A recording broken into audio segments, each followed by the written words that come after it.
got it.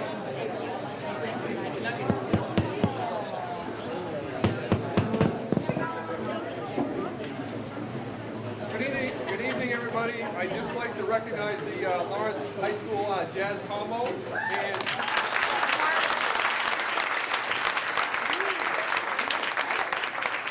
and the director, Brittany Janess.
like to, oh, yes, if you'd like to, yes, please.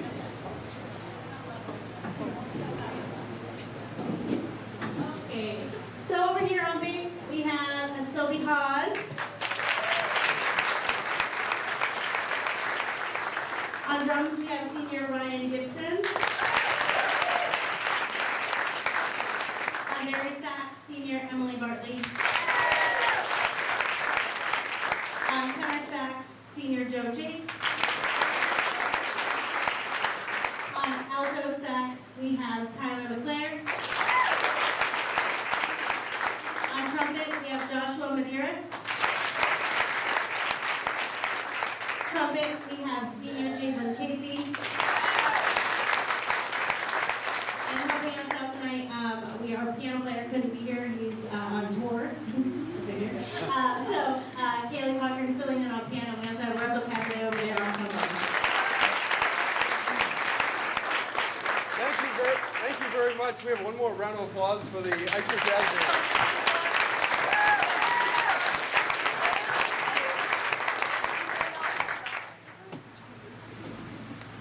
Band. Okay, I will call this special meeting of the M.S.A.D 49 School Board of Directors to order. Could I have a roll call, please? Here. Here. Here. Here. Here. Here. Here.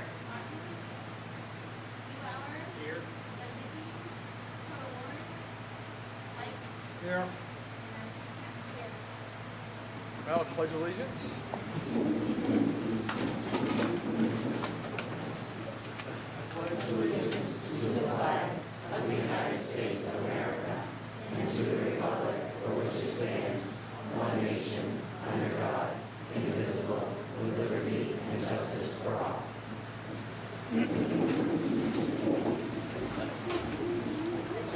We will go to our student report.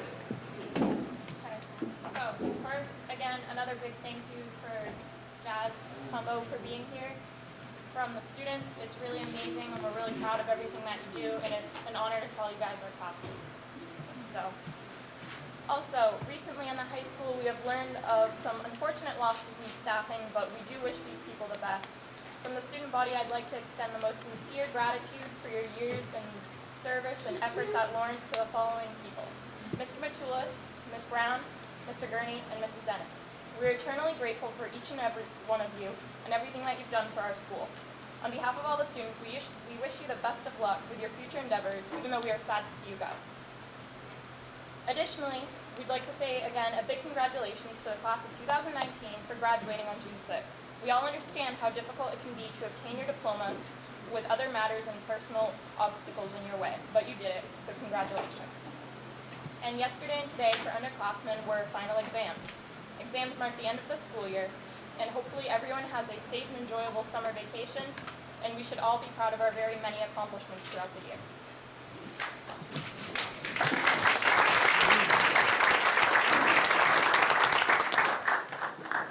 Thank you, Haley. I appreciate it. So we will go to the M.S.A.D 40 Recognition Awards and the retirees.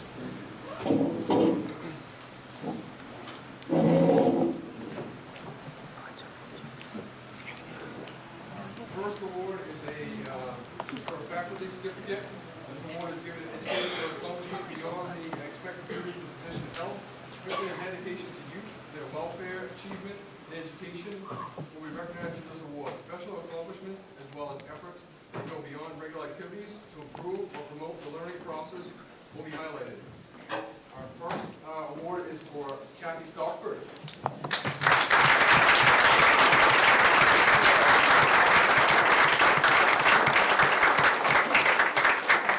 She's going to be here a few minutes later, so we'll skip to that one, sorry.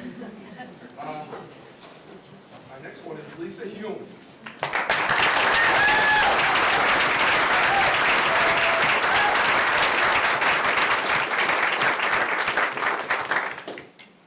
Lisa is the Clinton Elementary Literacy Coach. Lisa received 5 separate nominations for recognition this year. Her coworkers often pursue her for advice in regard to teaching their students. She is often involved in organizing activities and participating in community committees to help students. Lisa leads, organizes, and participates in all literacy activities in Clinton. She definitely goes above and beyond.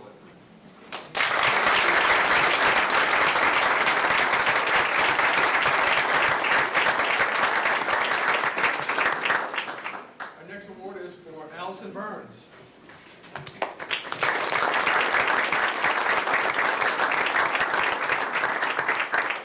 Allison is one of our adult education teachers. Allison immediately offered her help this year when one of the science and math instructors was unable to teach.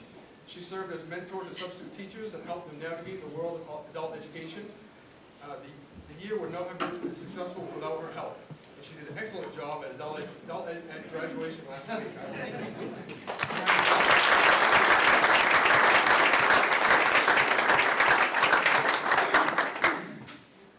Our next award is for Lauren Conahan.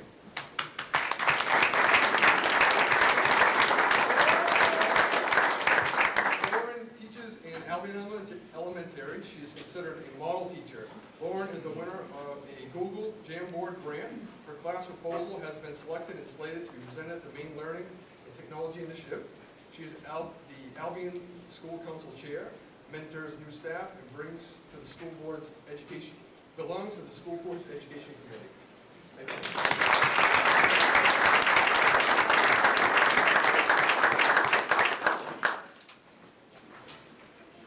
Next, we have a staff certificate. This award is given to an employee whose efforts are instrumental in the smooth, effective operation of our school system. His or her work ethics are exemplary in approaching the people and tasks encountered.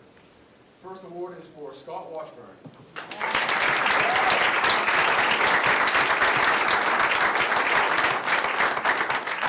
Scott is the district's transportation director. Scott is described as one of those employees that most establishers search for but never find. He is very focused on doing the best he can to serve the people of his community. He ensures a smooth operation of daily responsibilities with no complaint. And I thank you for the extra effort you put in this year. Yeah.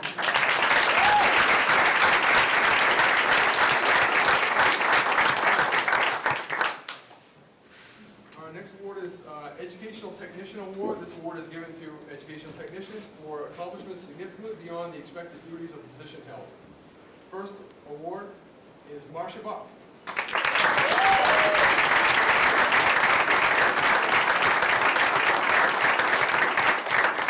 Marcia is a Clinton Elementary librarian. Marcia has 34 years of service to M.S.A.D 49.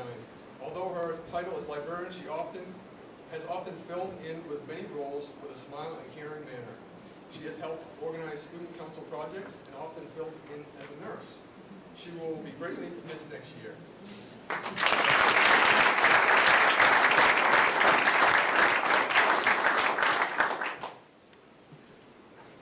Our next award is the Community Award. This award is given to deserving people from a wide spectrum of relationships to education. They may be employees, parents, students, community members, or other individuals. This award is intended to recognize concerted effort on behalf of education. The recipient will be a friend to education who has supported any aspect of education. The award this year goes to Amy Harrington.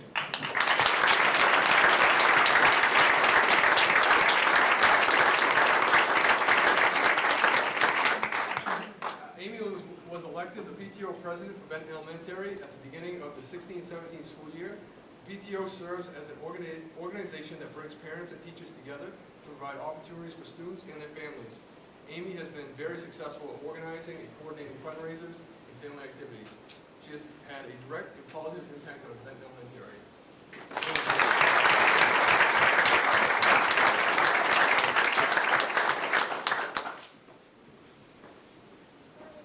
The next award is the Business Award. This award is given to deserving people from a wide spectrum of relationships to education.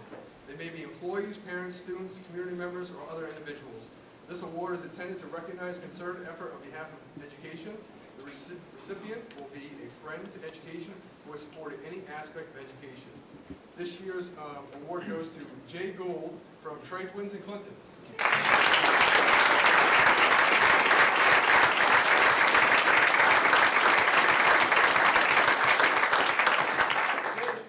Extremely generous in supporting the students at Clinton Elementary. He has donated supplies and gift cards to many schools Tradewinds has supported classroom celebrations, field trips, and the Future Maine Scholarship Program. Tradewinds is a welcome addition to the Clinton community since opening in November of 2015. Congratulations.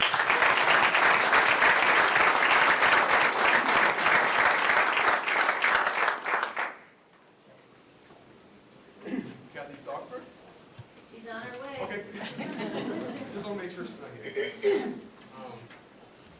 Our next awards recognize, we provide the school bell for retirees. Our first retiree is Dennis Buber.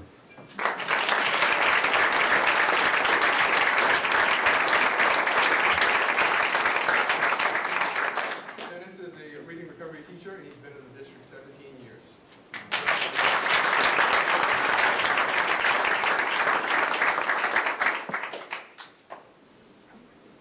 The next retiree is Amy Quinton Jones.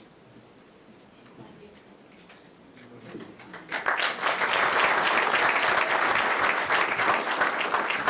a school nurse, and she has 18 years of experience. Been in the district 18 years. Next one is Mary McElroy.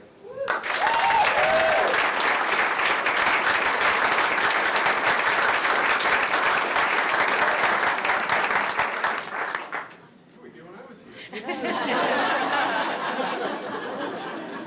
Congratulations, she's a Lawrence High School and junior high special education teacher and 30 years with the district.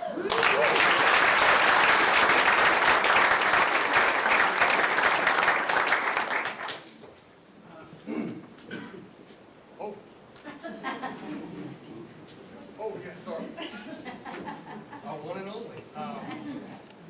Last one is for Janice Chestnut.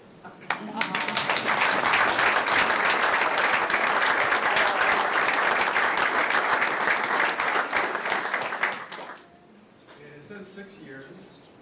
I think it is a little bit more, but congratulations.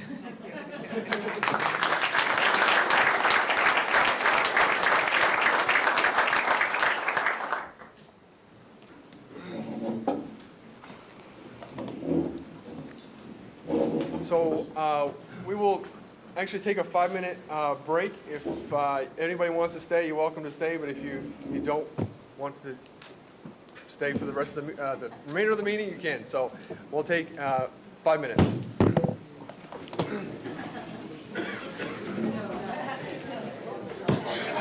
More certificate.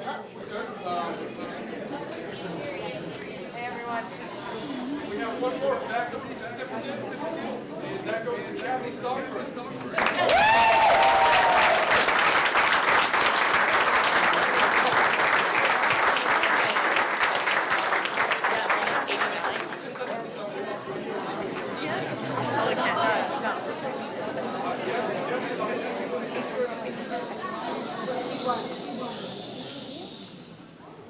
Kathy is a high school English teacher, English student who's referred to as Stock. She sets high standards for all her students and believes in all of them. Her fellow teachers seek advice from her, advice backed by her logic and reasoning. In 35 years of experience in education. Congratulations.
Okay, so we will go to the approval of the minutes. Vote to accept the minutes of the April 25th, 2019 board meeting. Second. Moved by Jenny, second by Danielle. It's been moved and seconded to accept the minutes of the April 25th, 2019 board meeting. Do you have any discussion? Yep. Mr. Sorry, Lamar? I know my name appeared many times, but there's a typo at the very end. Oh, yeah, Yeah, okay. so not a big deal, but in the last one. In the last one. Yeah, but I, 19/04/24, I'm missing an E. One of many.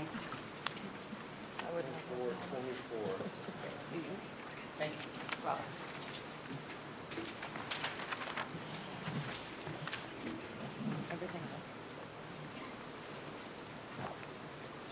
Any other discussion on the April 25th? I know there's some edits before. Could be April 25th. No other discussion? All those in favor?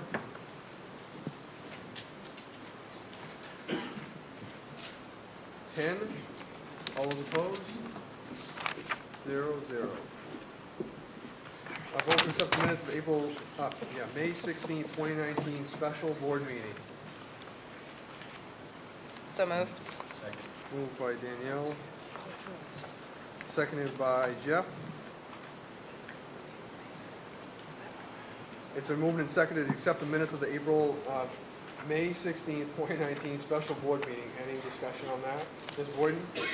Under motion 190571, it says that I both moved and seconded the motion, Yes, I saw that. which I did not. I did move the motion and Katrina seconded it. I'm right. So we're going to have to modify that for Dumont in the 1905-71. Good with that one? Yep. Any other discussion on that motion? Seeing none, all those in favor? 10. All those opposed? 0, 0. Vote to accept the minutes of the May 23rd, 2019 special board meeting. So moved. Moved by Booton, Second. seconded by Ms. Chesley. It's been moved and seconded to accept the minutes of the May 23rd, 2019 special board meeting. Any discussion? Ms. Dumont? It's kind of hard because in the next minutes, they did mention that a member left and 3 members left in this meeting. And Oh, it's yeah. not in those minutes. So if there was votes beyond that, I think it would deceive the vote, make Right. the vote if there was unanimous vote. So it's probably good just to make a note that if people weren't, I believe it was before the legal counsel for the RFP. RFP. It was when I got here, so it was 8:50. They left, They because I left, was yeah. walking in, so Okay. it was 8:50. so we would do just before 1905-83. Is that what I think? Because I said, I would think, yeah, I would think it would Yeah. be like after the 1905, yeah, 83, yep. Yep. After? Or before? Well, at the end of that, it because was after Okay. the, because, like I said, I met them going out as I was Sure. coming in. Yeah. Okay. So it was after the meeting with the legal counsel. Right. And there was votes after that. Yeah, So we would put those, was it, I think it was Calvin and, was it It 2 was, people? Ms. Carol, Ms. Toto Lawrence and Ms. Rudnicki. Yes. Okay. yes. I mean, technically, we have 8-0 after that, but it's probably good to make a note, so that way it's, the attendance at the top. And I also, And- yeah, go ahead. Well, just, I know this is hard, but the superintendent is our secretary and wasn't there that night. I don't know if that gets like, I don't know, it's just like, Right. Yeah. if it gets noted or not, or, Well, Oh, if you read okay, in the yeah, 'cause- minutes, yeah. like, yeah, I know, it's hard. But It's- Sure, we can make a note that right, the superintendent Just 'cause it wasn't might- present. yeah. Yep. So I can make that under the roll call. okay.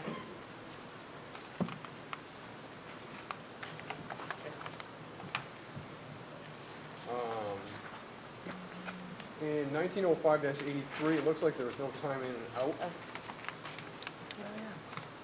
We have a motion to go into executive. I have to check my notes on the, Oh, it's right here. It's at the bottom It's at the bottom of of the, the Yeah. previous page. Of the previous page. it says 621 and 803. that's 82, right? Motion to go into executive That- session that's 82. That was a different one. Uh, Oh, this is right. So then what was the time of that executive? The, Or was that Well, the same one? No. No, We there- went in again and determined that we couldn't do anything in that Yeah. executive session. Right. And we came out at 8:15 when Katie out was 8:50. got here. my May 16th is right here. Got it. Let me just, give me 1 second, and I'll see if I have my notes right here. So we can close this one. So with the assignments and duties, She's just finding everything. stumbled through my deal here. Blah, blah, blah. Which day was this? That's May 16th. That's May 16th. Bear with me. May 23 right here. Ripped it off. I have that.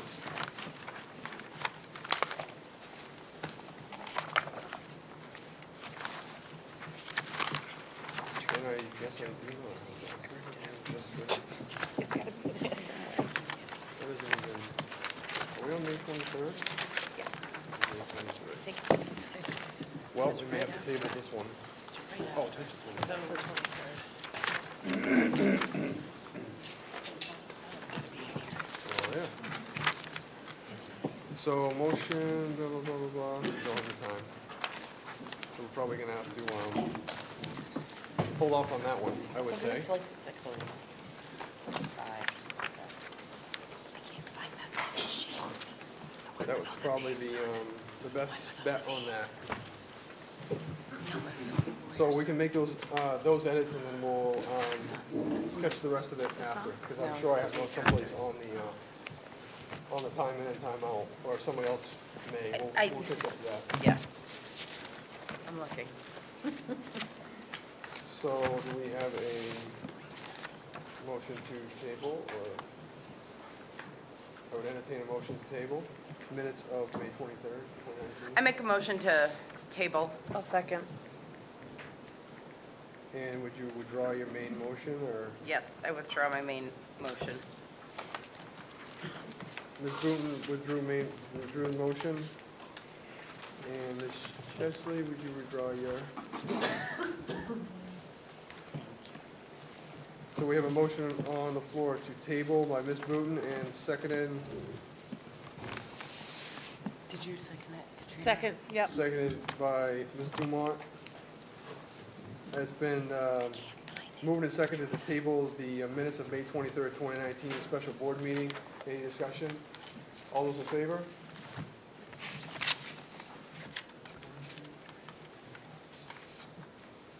Eight. All those opposed? Abstained? 803. Vote to accept the minutes of the May 30th, 2019 special board meeting. So moved. Second. Moved by Ms. Booton, seconded by Ms. Dumont. It's been moved and seconded to accept the minutes of the May 30th, 2019 special board meeting. Any discussion? Yes, I'm sorry. Yep. In 1905-90, where we have the section where we interviewed the two Bill Council candidates, under number 2, the last sentence talks about when Bill was referencing Bill Stockmeyer's comments. It says he also added that during the 2005 to 2010, the firm helped the district with bond transactions that resulted in the district savings over $200,000. That wasn't actually our district. It was districts, but it reads like it saved our district, saved money, and that's not actually what happened. Okay, would you suggest an amendment? I would suggest that we say he also added that during the 2005 to 2010 years, the firm helped districts with bond transactions that resulted in saving districts over $200,000. So it would be, the amendment is, add S after the two districts and years before the word "the" in between 2010. And takes out the, The, right, takes out the "the." right. So it's been moved to make those amendments by Ms., I would entertain a motion to make those amendments. I'll make, Moved by Ms. Boyden. second.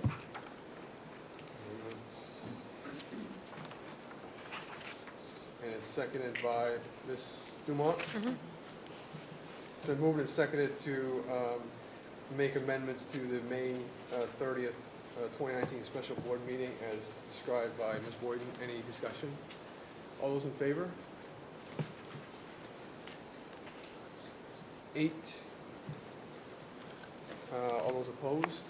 All those abstain? 0, 3. The amendment is passed, and so we have a motion by Ms. Booton, second by Ms. Dumont, to accept the minutes of the May 30th, 2019 special board meeting. Do we have any further discussion? All those in favor? 2, 4, 6, 8. And all those opposed and abstain? Thank you. 803. Okay. So we will go to citizen input. If anybody has any citizen input they'd like to share, the citizen input, it is to basically the agenda items only. I think we have a couple spare agendas here. If you have comments, please be respectful, and you can come up to the front or just stand up. So anything anybody would like to add relative to the agenda tonight, I'll recognize them now. Yes, ma'am? Can I just have your name, please? Sue Greeley. Sue Greeley. I just wanted to come tonight to speak up because somebody has been posting after every newspaper article using my name. And it is not me that's doing it. Okay. They're claiming to be from Albion. I have to stop you. We're keeping this to the agenda tonight, so if you have any concerns or complaints, you can bring it forward, contact myself or the superintendent, either by phone or email, and we'll get back to you. Okay. Yep. We can contact the newspaper. Thank you. I already have, thank you, sir. Okay, no problem. Anybody else? Seeing, oh, yes, Ms. Richard?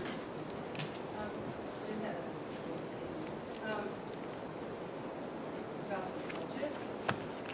In May, at the budget meeting, I believe the residents of M.S.A.D 49 voted to increase Article 1, which is regular instruction, to ensure that reading recovery, math coaches, and other programs were included in the budget. The value of these programs have been discussed since then at all the school board meetings, and no one doubts their needs. Community members also asked at that budget meeting to reduce system administration as well as school administration, but not educational programs. And community members want a balanced budget, but they do not want it at the expense of sound and data-proven programs. So if reading recovery, Title I, math coaches, additional teachers, ed techs, pre-K, new and non-existing yet, extracurricular activities, all these things affecting the kids are what will provide for academic achievement, for love of learning, for lifelong learners and high aspirations, then the board needs to include these things in the budget that you're going to propose for us to look at and to vote on. And it's your job to advocate to the communities for what's best for the kids. You need to stand up for what you know is best and what's proven, and get what our kids need so that they can succeed here in school and go on to be good community members. Thank you.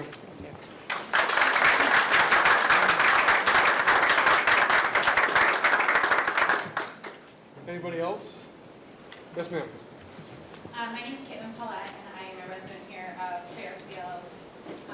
And I just prepared a little bit of a statement after having been involved with what's been going on over the last few months that As a community, we have spoken up, and here's what I've heard us say. We want the current 2018-19 fiscal year programming of reading, recovery, math coaching to be funded in our budget for 1920. The data from the state testing that was presented to the board on 117 illustrates a district that has made gains under this programming, but it continues to need literacy and math supports. As to how to fund such programming, administrative costs were clearly where the public voice cuts should be made, asking the district to spend nearly $100,000 less in Article 3 of the budget meeting.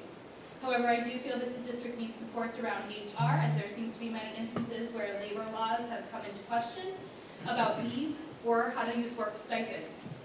So I do feel that these legal needs of the district and the current administration's conduct, that HR supports could be needed. I think that currently someone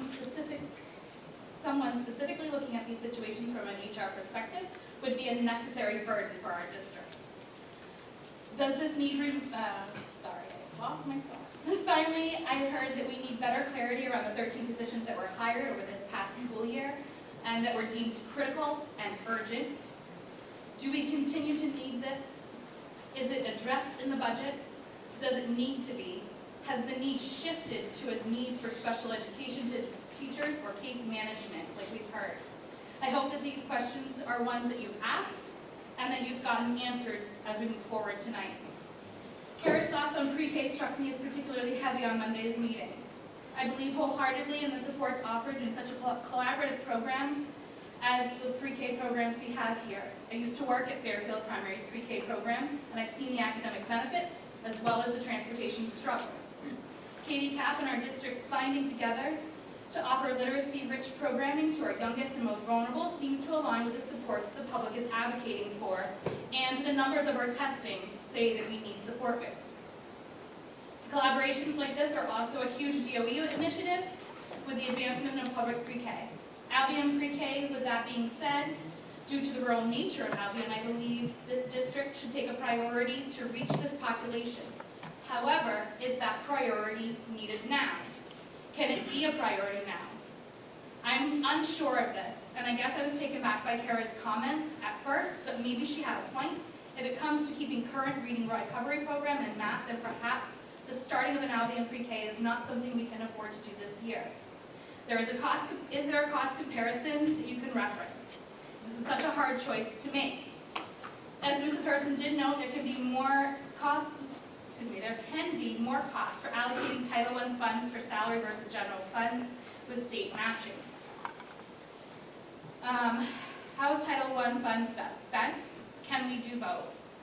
If you feel so strongly that you want to ask the community for both, I say you should. I hope that you've asked these questions again and that we might move forward with these conversations tonight. Bottom line, how do we repair things with the public and get a passing budget that supports our children in schools? Well, I want the board to ask us, the community, for the funding that is needed, not more, not less.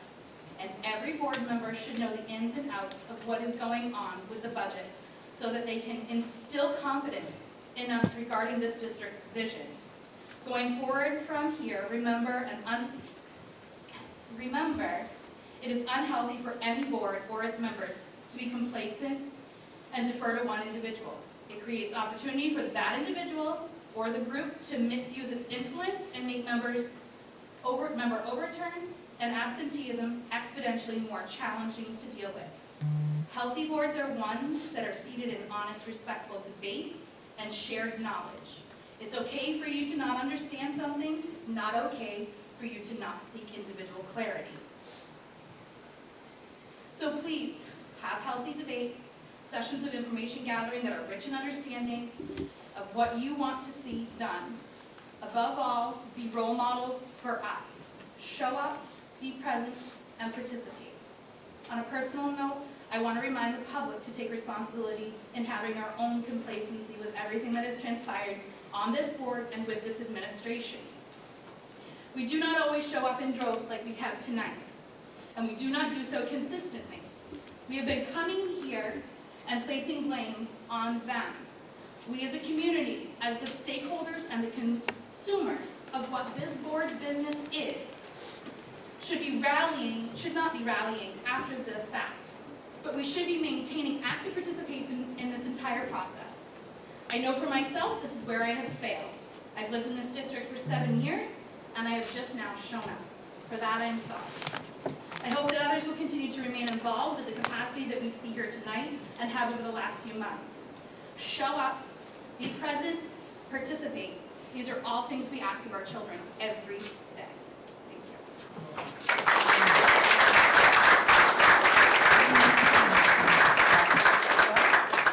Thank you. Anybody else? Seeing none, we will go on to old business, discussion of bids for legal services. At the last meeting, we had interviews for 2 interviews for 2 bids and 2 interviews for legal counsel. And they were 2 reputable firms, I believe. I think they would both be great to represent any school district from what I gather. I think the intent tonight is make some sort of decision on what we would like to do, or my recommendation is to make a decision on what we'd like to do for legal counsel.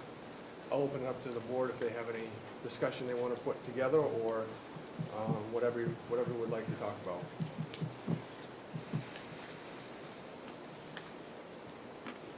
Seeing none. Does anybody have any thoughts about one firm or the other? I will say I think Drummond Woodson is a great firm. I think the other firm is a great firm. I think they're both reputable to represent the district. I know Dr. Naaman works with Drummond Woodson currently. I think it's a great firm. It would fit our district right now. Again, I think both firms would be effective for any district based on what I see. So for me, I think that's would be my recommendation, but I'm one person, so. Yep. I would agree with you, Sean. I think right now, just someone who's been with our district for a while, some consistency would be a strong piece for me. I have not heard anything bad about either. I mean, I think both firms are reputable. I just think having a firm that's worked with us, when Mr. Hurling had said he's been with us since 1989, that level and history is certainly, I think, something that we can't really put a price tag on. So. So I would, yeah. I will just agree that I think both firms presented the staffing mix that would support the district, and that included a number of reputable attorneys who have a great deal of experience in dealing with many different aspects of school and education-related law. In particular, I was impressed with the discussion with Drummond and Woodson around the school finance information, especially being on the state school construction list. We don't have any idea when any appropriation would be given, but if it were, then having a firm with that kind of background, I think, is very important as we move forward. If we do have to talk about any bonding, I think that support would be very useful. So historically, we haven't made any motion for this, and it is a legal counsel that does represent the board. So I think legally we can make a vote. So I would entertain a motion to. Okay. Oh, I thought you were asking for the motion. I would like to make a motion that we hire Drummond Woodson as our school attorney. So it's been moved by Pleasure Row. Second. And seconded by Ugelmeyer.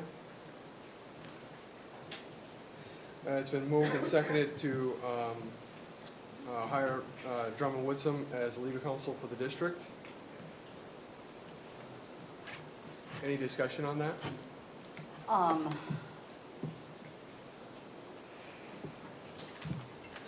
don't know.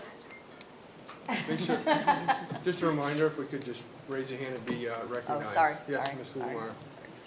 Hubmaier. Yeah, I don't know if we want to add that in for,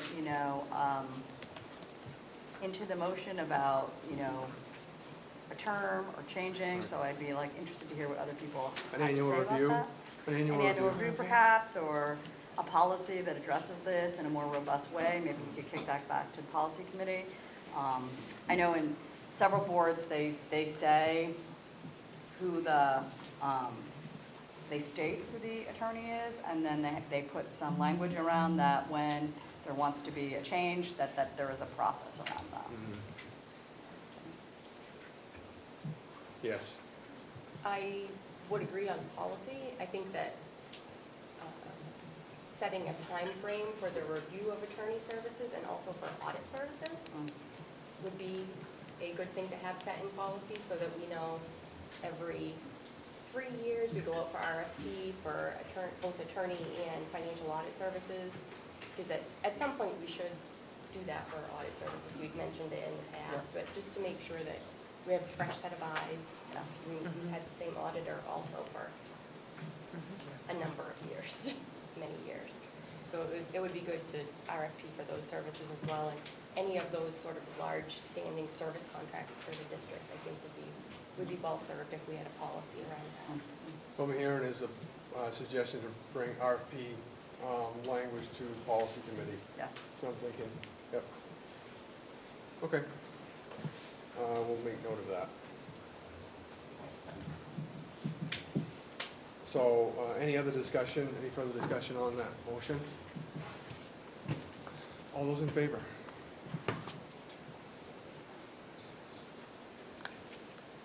Ten. All those opposed? Abstain? 0, 1, motion passes. Okay, so next item is continued discussion on district restructuring.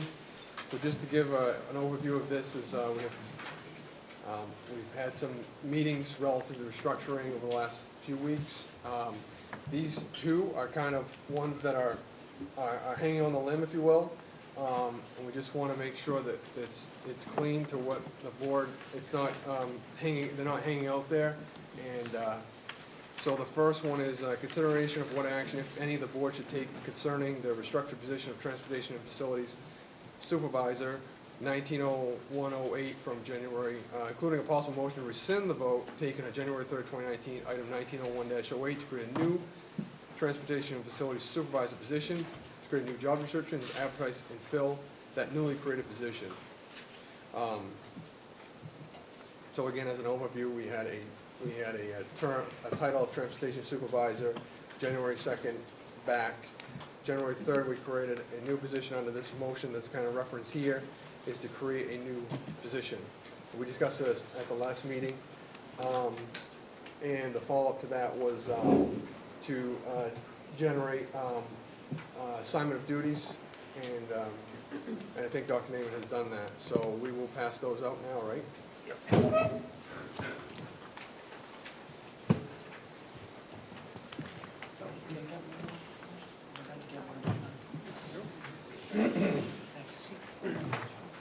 So you have, yep. So if you could you just give Basically, a high level? as you recommended, the conversation was take a look at the existing operation and then talk to how it can be, that the responsibilities can be handled. And also, you wanted me to confirm that the folks that are doing it has agreed to it. You wanted to make sure they have an understanding of what it is, get the input, and agree to it. So I've done all that, and what you see in front of you is reviewed by each individual, had the input included, and agreed upon by the folks who were impacted. So the option is, thank you, the option is to, as we talked about, continue with the new position or retain the same title as the position that's currently, with new job descriptions outlined to the candidate, if you will, and offer the position in that context. with that understanding.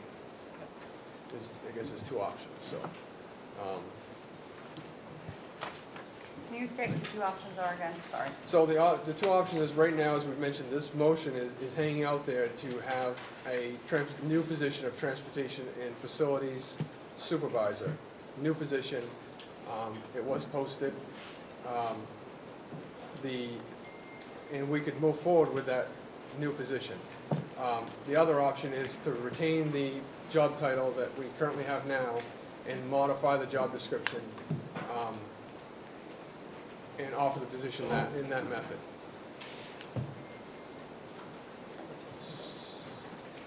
So, and basically the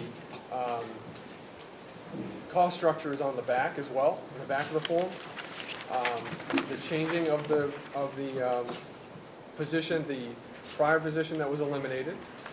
The duties that are outlined on the front is moved to these two positions of operations, transportation supervisor is the first line item, and the second line item is the IT responsibilities. So the proposal is a two-step proposal, I guess. So what the board would wish, yes? Yeah, why wouldn't we just do what number 2 was suggesting, modify the job description? The current one, yeah. Sure. I mean, I'm just outlining the options, I don't. Yeah, no. Yep. Yes, sir. Isn't that what we already did with our January vote, though, was this, what's on the front of this page? It was to offer, You're trying to say we missed some of these votes. January 3rd. So January 3rd, we offered a new position for transportation and facilities supervisor. So I guess you could say that's kind of what the intent was at the time. But the vote is still hanging out there as far as that new position.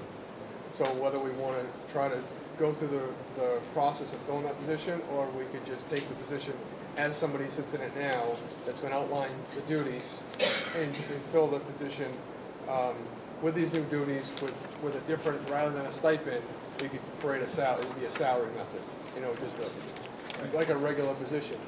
The advantage, and the rest can speak, but the advantage to not having a stipend is a year-to-year item, it's listed differently, it's not more complex, but this is a smoother process just to have a transportation supervisor, one position. Yep. I think it's hanging out because we voted to halt all actions on restructuring. So this is kind of hanging in limbo where we do not have a director of operations. The transportation supervisor is sort of filling in on a number of these duties based on this vote that was sort of hanging out. And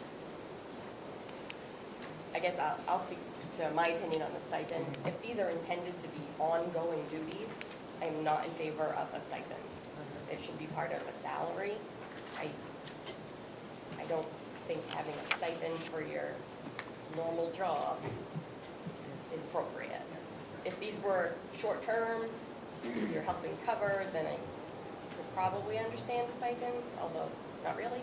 But as an ongoing job function, I don't believe you should be paid a stipend. And that was what we hung up on last meeting, so that's kind of what we're back here.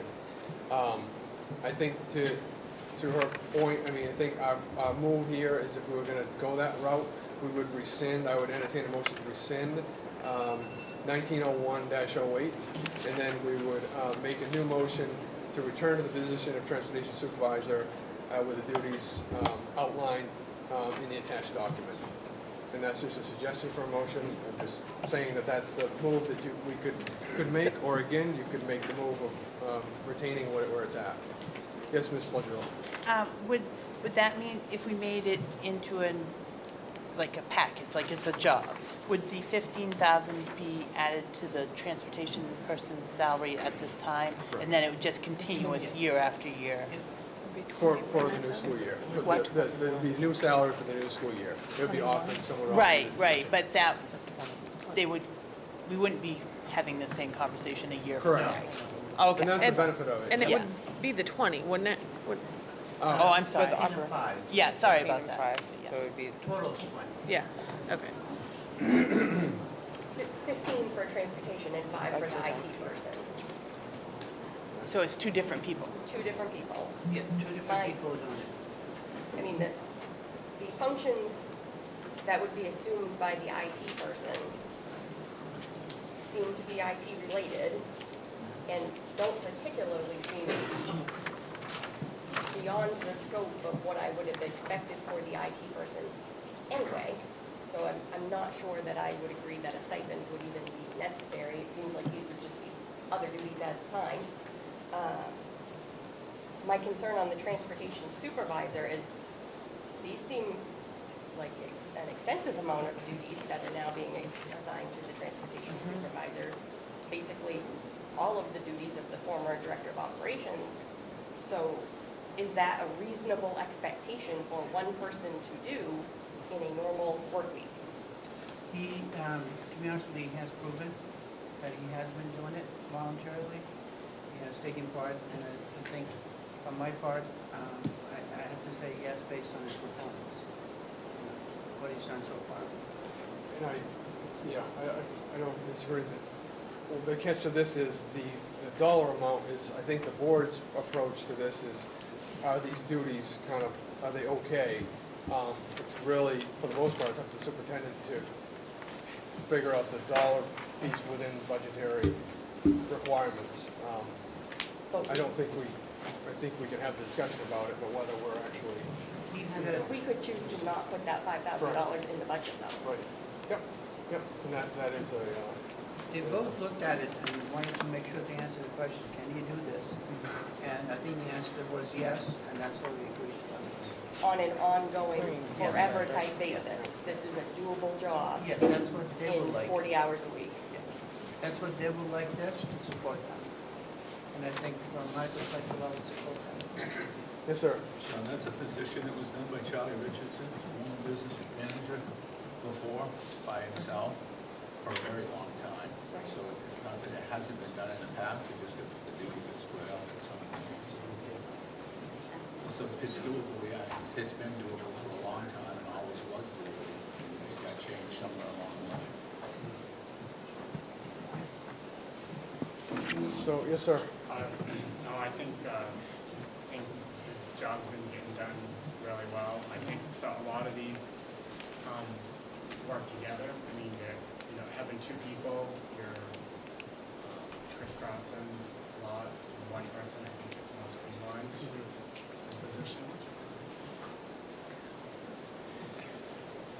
Anything else on this one? So again, the options are, we would rescind and then make a new motion for transportation supervisor with duties outlined in this document. Or, again, we would continue on to the next item and leave it as is. Yes? Why would you call it just transportation supervisor? Why don't you it be called transportation and facilities supervisor simply because that it's covering both positions? Well, we had talked about the original motion was transportation and facilities supervisor. And that was to create a new, it says create a new job description and advertise to fill in a newly created position. So the catch to that is we have to repost, we have to post, advertise and fill the position and go through the role of that. So the thought at the last meeting was that we would just retain the same name if Reza talked to the person that he was recommending to offer the position. Doesn't matter to him. Right, well, I guess he'll speak on that. It What? doesn't matter. Oh, no, he basically, I think he supports this, He likes the idea, to be honest with you, he's been doing it, and I appreciate everything he's done so far, I So- think we all know that. Yeah. I just want to recognize it, so. So I would entertain a motion to rescind the vote taken on January 3rd, 2019, So- item. Sean, Yep. I make a motion to rescind the vote taken on January 3rd, 19-01-08. Second. All right, so moved by Ms. Bruton and Mr. Calvary, second by Mr. Calvary. It's been moved and seconded to rescind the vote taken January 3rd, 2019, item 1901-08. Any discussion on that? All those in favor?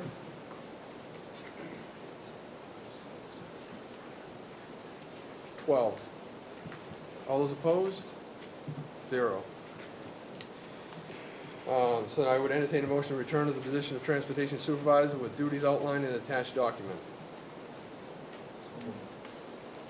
Moved by Mr. Newbauer, seconded by Mr. Calvary. So moved and seconded to return to the position of transportation supervisor with duties outlined in the attached document. Any discussion? All those in favor? 12. All those opposed? 0. Okay, so this is a similar one. The next one on 2. Yeah. Again, I believe the last meeting, we made the motion to go to a 9-12 position. This is just one that's hanging out there. I don't think it would be healthy to keep this hanging out there as we made the motion last time. So, a consideration of a motion to rescind the vote taken on January 3rd, item 1901-11, to create a new position, 7-12, principal position, to fill that position so as to clarify the direction of the board. So moved. Moved by Ms. Booton, I'll second. seconded by Katie. So moved and seconded to rescind the vote taken on January 3rd, 2019, item 1901-11, to create a new 7-12 principal position, to fill that position so as to clarify the direction of the board. Any discussion? All those in, Well, we already did this. I mean, that's why I'm kind I think of, we the way. missed it. We missed Well, it. we missed rescinding, correct. but we already created the new, we restated the new position, so I don't know if we need the language to fill that position as to clarify, because it's already been done. It's just a full motion, so, Okay. yeah, we Alright. didn't do it on the first one, so I don't think it's, I think Peter was saying. Okay. yeah. Yeah.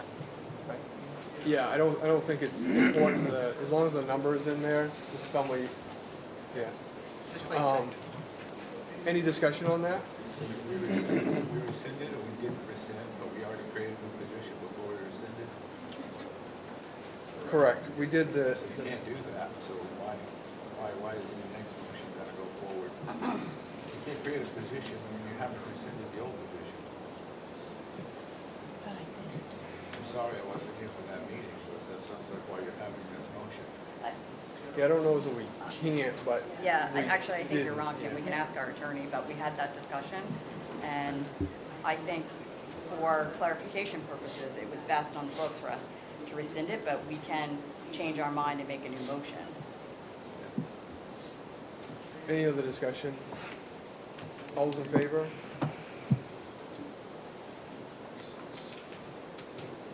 8.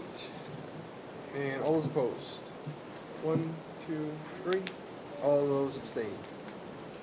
1. 12. 8-3-1 passes.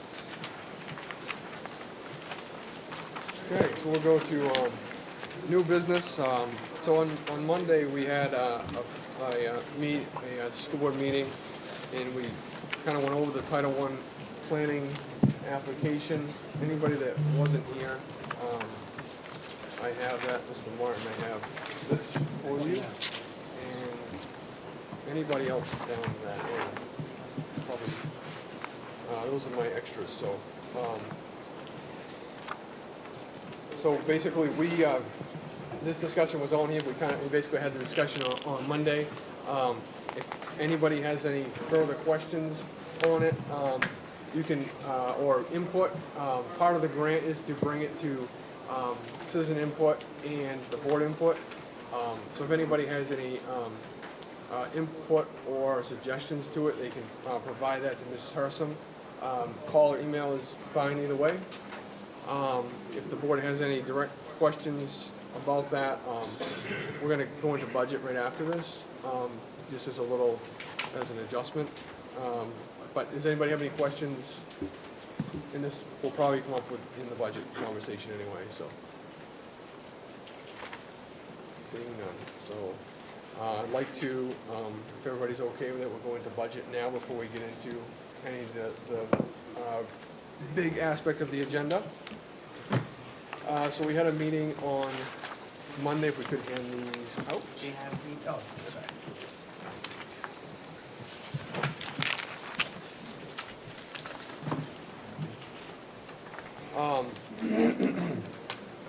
We had a budget meeting, meeting on Monday discussing the budget, and where it was at.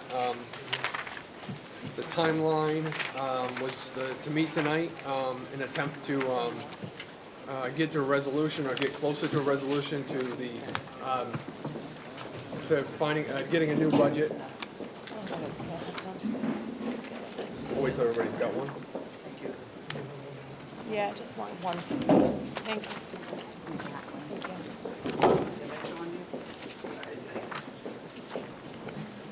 So, we had a discussion, on Monday about it.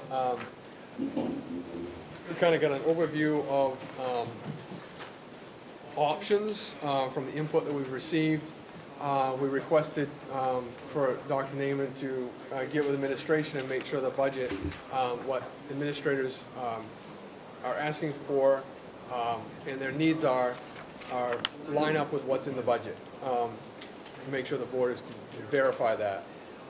We have done that, and this is kind of the result of it in the first page for potential changes. On Monday, we basically wanted to find out, starting from the top, we have a Lawrence High School math teacher resignation. The suggestion is not to fill that, and instead on the second special education line is to potentially fill that with a high school special education teacher. We basically committed on Monday, or I think the board's direction on Monday was the reading recovery. Just to give you a high level of this is we have 6 FTEs and full-time employees in the elementary schools for reading recovery. There is a strong request for a 7th reading recovery to retain that position.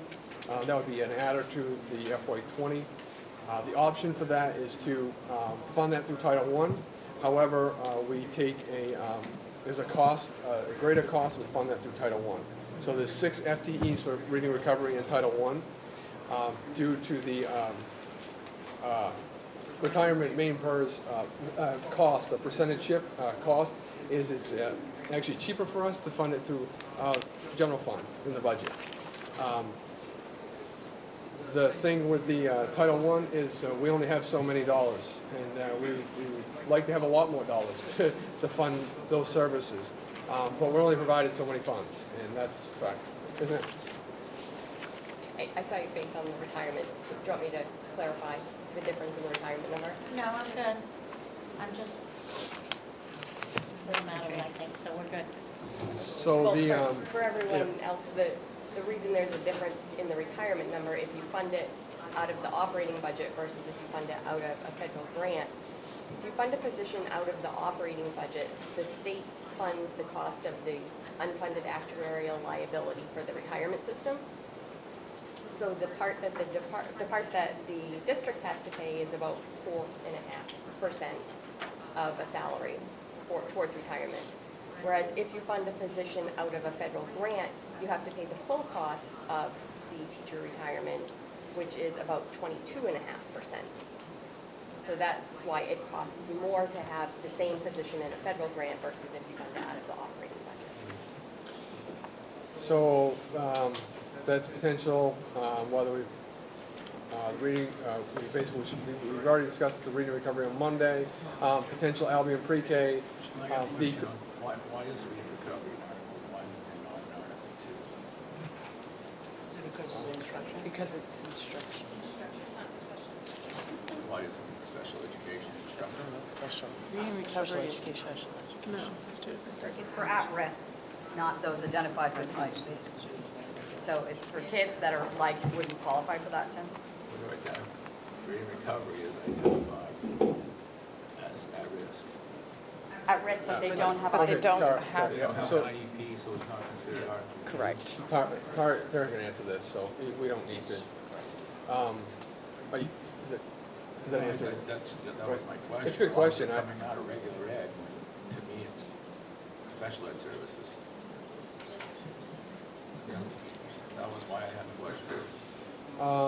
So Albion Pre-K, we went over the cost. The Clinton Pre-K is funded in Title I. There's not enough room for Albion Pre-K in Title I with the funding that we're going to get because of some reductions or whatnot.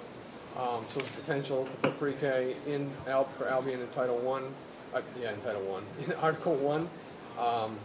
Going on to, we can come back to this if we want. I just want to walk through this.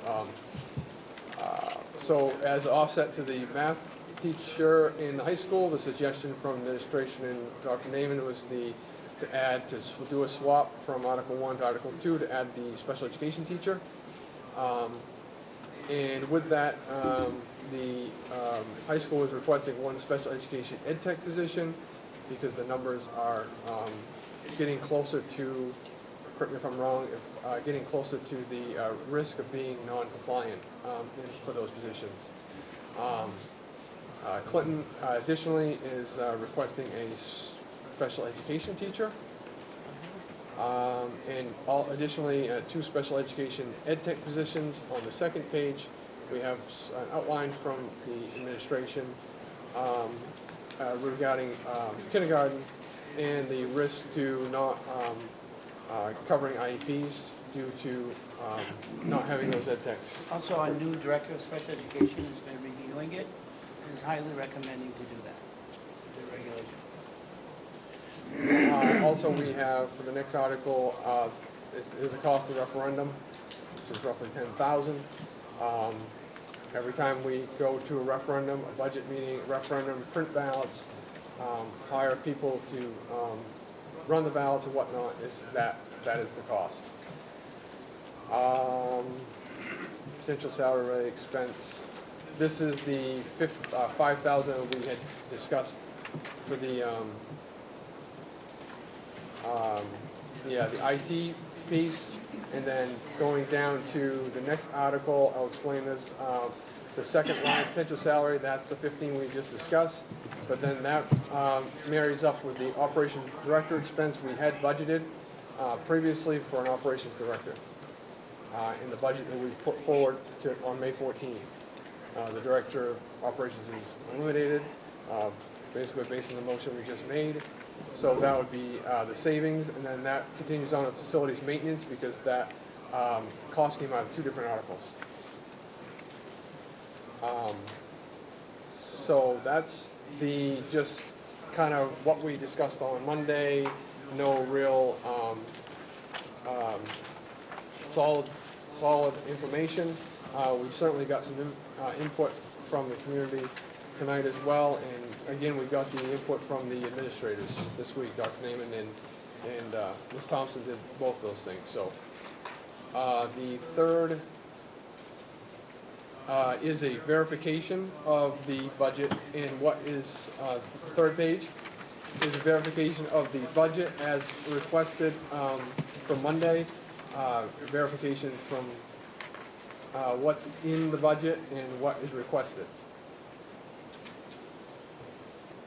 Pretty straightforward. And the fourth page is the revenue sheet that was presented from the original budget, May 14th. So we would potentially make adjustments to that, or so I'll open up the thoughts, questions. I think I've explained that, this part at least. So from Monday to today, if we could, make a decision based on the input we have. If we can't, we would have to come back next week. And then potentially, 2 meetings next week to make a decision, make a vote, and then sign the warrants. If we make a decision tonight, we would sign the warrants next week, same, maybe earlier in the week, whichever the direction is, so. Yes, sir. There's a gap for me in the numbers, so I just would like a little clarification, because it looks like we're talking about all-in expense of the $5,000, all-in expense of the $15,000. We're not talking about the all-in expense of the director of operations. So where's the balance? It's on 2 lines. It actually looks like it's a little bit more on this sheet. It is the minus 75,000 under Article 8 and the minus 50. Okay. Based on the split. All Just to clarify, this, in the administration was, and the teachers were asking for us to address the shortage of teachers in special education and ed techs. I think you mentioned that last time. This is adding teachers, adding reading recovery teacher, maintaining Albion PK program, and adding additional teacher at Clinton for special education and the ed techs. Our director of special education, looking at the numbers, highly recommend this to do. And bottom line is at the end, knowing that what we have comes to 106,436. And if you add that to the budget sheet, it would be impacted in terms of the mill rate, a few cents, right? It only raises it by, Yeah. if you raise it to the Yeah, it's, expenses. there's an increase in the, yes, ma'am. I guess I'll raise what I expect to be potentially an unpopular opinion. But I don't think that now is the time that we can afford to begin a pre-K program at Albion. Yeah. So that would be a reduction of 65 from Yeah. this. From this sheet. It would- It's not in our operating budget as it is. Right. So that brings you to 1,000. Yes, ma'am. Yeah, I mean, the point that was so eloquently made, I mean, we are committed to it, but it's just a lot of money for this year. And, I mean, I wanted to cut more. So, I just, I don't know, it's just not like something at this moment I feel like the district should move forward with. I mean, we're supporting the ones that we have, but to make that current financial commitment seems quite a bit. We can consider it next year to come back, you know? And I'd like to speak for it. Yep. You know, in the education committee, we had a report from Mrs. Gordon and Mrs. Lee that talked about intervention and prevention, and this is one of the things where we can interact with prevention. We have it for Fairfield, we have it for Clinton, I think our Albion students deserve it as well. We have had a big outcry for reading recovery. Reading recovery is completely intervention, and we already have 6 interventionist teachers throughout the district. I believe the pre-K program in Albion will eliminate some of that intervention by the time they hit first grade, due to the importance of having the proper learning at the 3- and 4-year-old program for pre-K. So it's got to be a balance for us where we have prevention and intervention. I trust in those 2 principles and all the study that they brought us, and they had some great solid numbers to prove it. So I'm actually more in favor of keeping the pre-K program in Albion than I am for adding another reading recovery teacher.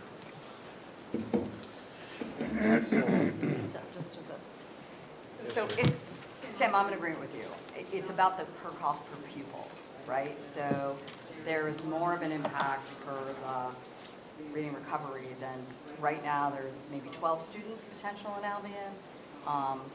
And they're, you know, kind of in limbo because they're waiting to see if the budget is going to pass, so we don't even know it's guaranteed 12. So, yeah, no, I'm in full support of that. I mean, if the board wants to do it, but I do feel this year we should. Do we know what our reading recovery student ratio is? Because it's Dependent upon supposed to be- school. It's supposed to be 20%. a first grade, supposed to be a first grade level, district-wide, and 150 kids, 20% is 30 kids with 6 teachers. It's more than that. More than that, yeah, because it goes into second grade. And third. What? It does go into second I grade. don't care if you took the entire second grade and first grade, it's 40 kids over 6 teachers. It's a 7-to-1 ratio. That's the point. It's not, 12 to 1's a little higher, in my opinion, but if those are our factual numbers, that's what it is. Well, I don't know that there actually are factual numbers because we need to do a thing about number of services. If it's supposed to be 20% and we have roughly 300 kids between those 2 grade levels. Yeah, this year Clinton was put in towards the beginning of the school year, if I recall. Pre-K. Pre-K, Yeah. yeah. So, 17 I kids. mean, would that be I guess if it's not budgeted, and we didn't have it budgeted last year at Clinton, you know, that'd still be a tough challenge at the beginning of the year if we had a lot of interest in Albion and overage like we did this year for Clinton. It would still present a challenge if it wasn't budgeted.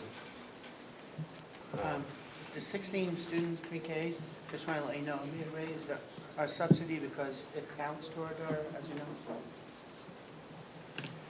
Yeah, it's a budget we propose. Is there anything else that we wanted?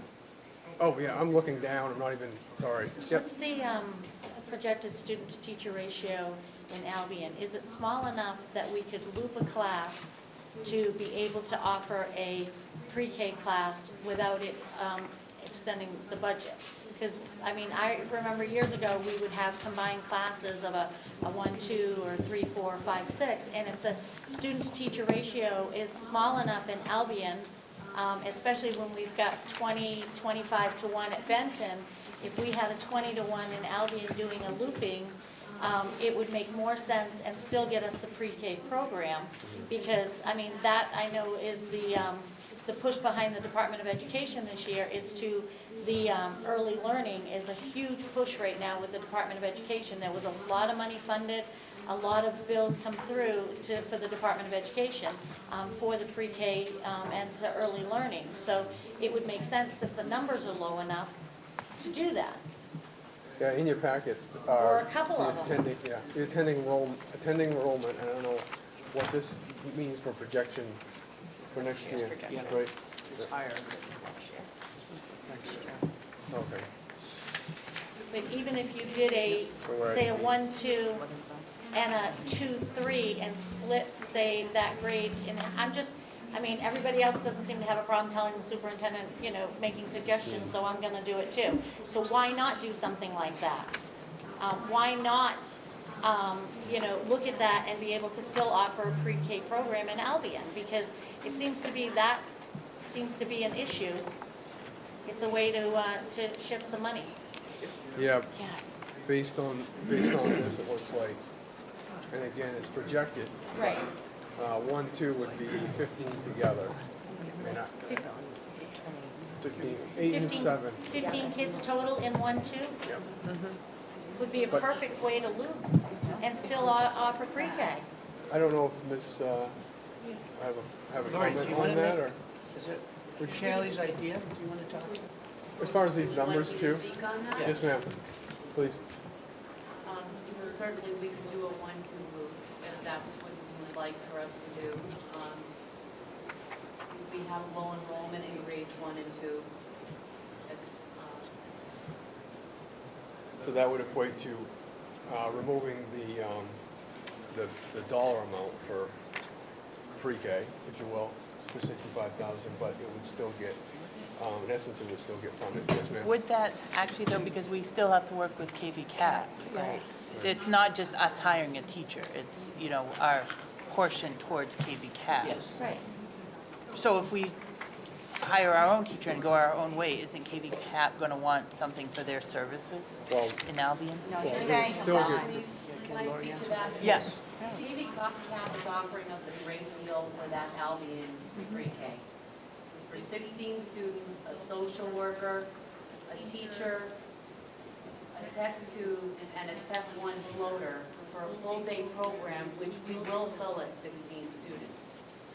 We have 12 Albion siblings currently, but I haven't taken applications because I haven't understood what the will of the board is. Well, that's my question, is if they're offering all this stuff, and we say that we're going to just use a teacher that we already have by design. So then what are you saying?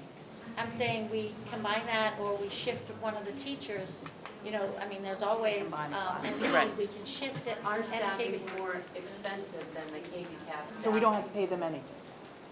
$65,000 is the contract for KV Cap to come to Albion. And we probably won't staff a teacher with the benefits for that. Right, so that's what I'm saying, though, is even if we combined it, It's not gonna save. we're us not the gonna save 65. anything. No, but you're missing what Shelley's saying. She's saying to take the first grade class and the second grade class and put them together and And let a then- teacher go. And let a teacher Or- go. right, I mean, Okay, there's I thought always you were enough. trying to use the same. No, I mean. Okay, because so that you're would- saying you want to eliminate a teacher in Albion? Yeah. Well, we can shift that teacher, the district is big enough that a But teacher can be it- shifted, but Right. yes, it would eliminate one less teacher in Albion and give us That's a what I'm pre-K trying- program. okay.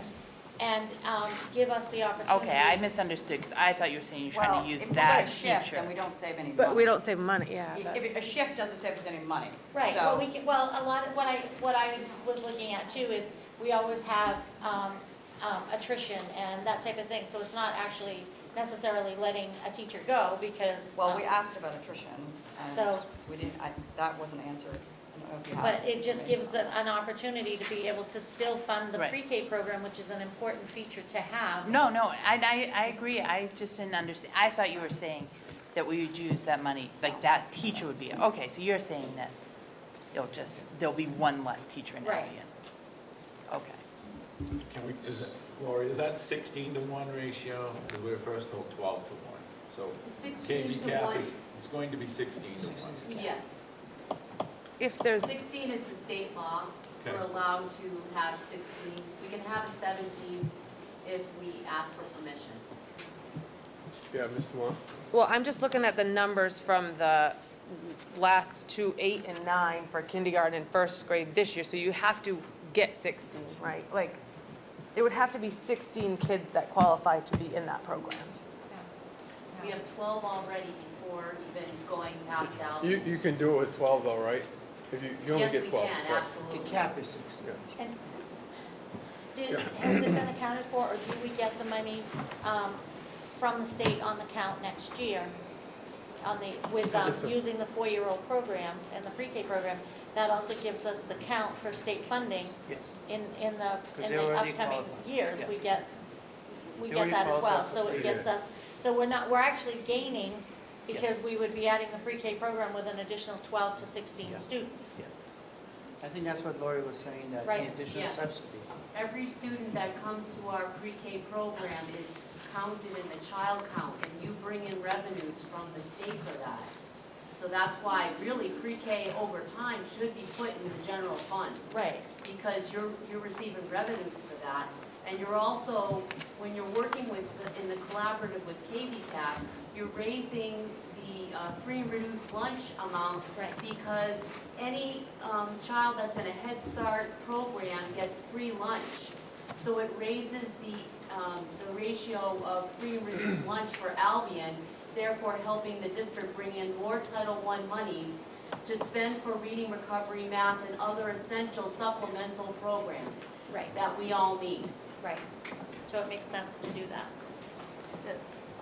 My only thing is, we've talked before about looping in classrooms, but we've also talked about that requires a significant amount of differential instruction, and that would often require, like in the Montessori where it's set up where specifically to have a multi-age classroom, so I would ask Lori, which is that possible with 2 months' notice to make a true multi-age classroom? Lori? It's not what I was expecting this evening, but I mean, I think we would have to sit down and work on that. This is a surprise question as well. So I'm not hearing a yes, though. Because the vote would need to happen tonight. So Yeah. we need to say, yep, we can do it. Well, And it we have doesn't in the have past- to. I mean, it but doesn't We've have to. had in the past, when the enrollment fluctuated very much, a floating teacher. Over time, through the retirements, that floating teacher went away, but that person swung between kindergarten, first or second grade. So we do have the skill set for the teacher in the teaching staff at Albion to do a multitude of different grades. So I do think it is possible. It just will be a surprise tomorrow morning. Okay? Yeah, I guess that's discussion on that part, yep. So, yes, we did ask for attrition. Yes, I'm sorry. I would definitely get that for you. if Well, I did. yeah, I mean, What- we needed that tonight to what is make the decision. Because we provided that data. Well, you had on who was, if those are the only people that were resigning and retiring, We submitted the entire staffing data to Danny. Where was the staffing data in Excel file? I saw what we had, right, and what you said we needed, but that wasn't, you know, Oh, you're looking for the attrition report yeah. Yeah. of Yeah. attrition. We did the entire staff report. Just, if we were gonna Including choose, you attrition. know, it's unclear to me whether or not we have any room to be like, okay, we're not gonna refill, if there's gonna be like a money differential there. Yeah, I don't know that for sure, if there is one, or if there's several, yep.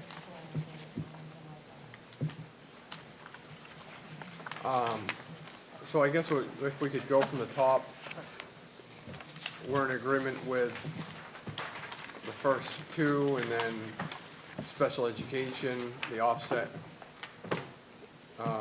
for the special education teacher, offset for high school. We have the special education ed tech position at the high school. Is there any for or against discussion as far as adders of I'm 20? not in agreement with the first two if we're not going to add the Albion pre-K program. Well, just wanna, what is the actual salary? I guess the thing is that, for that teacher, is it equal to the 65? Tara, If we we would, do it, A teacher, you basically, you use it Yeah, as an no, I know, average. but we have to- What's an average teacher make? you use a, oh, That's the yeah. default. So we save $150. Is that's essentially what we'd be saving? Right, it's not And you're about the savings, it's about putting a having- program in. No, I understand, But I yeah. understand what it is. And getting the count, For an next year's additional count for EPS. next year, with the free and reduced lunch they and also give us social work. The catch to it, social worker yeah, too. the catch to it obviously is next year, you know, would have to fill a position likely, unless the shift continues, or, you know, it'd be some sort of gap for next Right. year. But Yeah. there's always Using a gap. gaps, but, yep. Yes, ma'am. Are we on Article 2 now, or are we still back to 1? Well, Because I have something about 2, but I don't want okay, to we can talk about you, yeah. Okay. I do have a concern is that I see special ed additions in the high school and in Clinton, but Benton will lose their math interventionist people, and I see no addition of anybody in the Benton special ed. I believe, and I've done this a long time, there's going to be parents who will recommend special ed for those students who've lost the interventionists. And I think we need to be prepared that there will at the very minimum be testing requirements, and I think some students will be added on to special ed, or at the very least 504 plans. I don't see any additional staff. Yeah, for Benton, I know we took suggestions, and I'm seeing openings in Benton, but as far as adders, it appears as though, yeah. I mean, I don't know. I kind of do know that there probably will be at least one parent suggestion. But I think that you can't take away a support and then provide nothing in return and think that it's not going to fall on special ed. I think it's pretty apparent it will. So does that do the loss of Title I funding for that position? I guess the math interventionist, it would be unproportional, if you will, correct me if I'm wrong, if we funded it through, go ahead, if you, Well, it's a use of funds in moving the Clinton pre-K that we funded general fund this fall into title funding. That was an additional, $2,000. And also we moved from general fund to Fairfield primary pre-K teacher district employees, not pre-K employees, and an ed tech position accounts for an additional $145,180 moved into that allocation. We did $1,081,000 for total allocation. So it limits what you can put in, you know, either with funding the Clinton pre-K. I will say the two ed tech math interventionists this year in the FY19 grant that costs to staff is $86,541. So that would be for both of them. That would be for two math interventions that we funded this year. But we moved potentially, until the board determines what your general fund and what your priorities are. The grant is in progress right now. So the 86 came out of Title I from last year, basically. From math. Right. And that was out of, yep, we decided to take, yep. So Clinton, Clinton pre-K. Hold on, just one second. So we moved into, or potentially we moved into Title I to staff for Fairfield Primary, which means that we have to incur a higher percentage of their main state retirement costs. So would it be a better use of Title I dollars to fund the $65,000 for Albion Pre-K out of the Title I and move one or both of the staff back to the general fund where we would incur slightly less cost? But potentially, this is all moving parts Right. right now. And I'm just trying to think of the way to most maximize those federal dollars. So that would put the grant, 10,000, it would be 10,000 to the good, and then it would be more to the good now with where we're at, right? Or Yes. roughly? And again, if the board decides to fund that 7-3 recovery position in the general fund, that frees up some dollars, as we talked on Monday. Yeah. We're short still if we try to fund the additional Title I position and Clinton Pre-K added to Right. what we have as. Okay.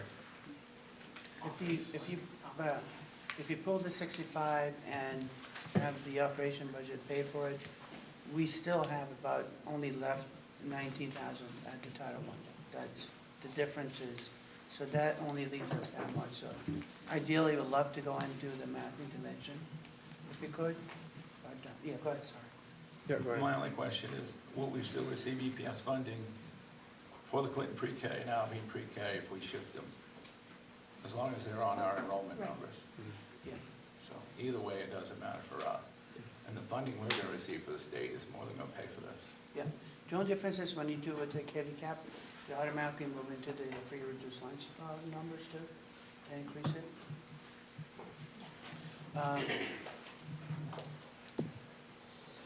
Yeah, so going back to the articles, I guess Article 2, we were at Lawrence, the high school special education ed tech position, and then the two line items for the Clinton special ed teacher and ed tech positions.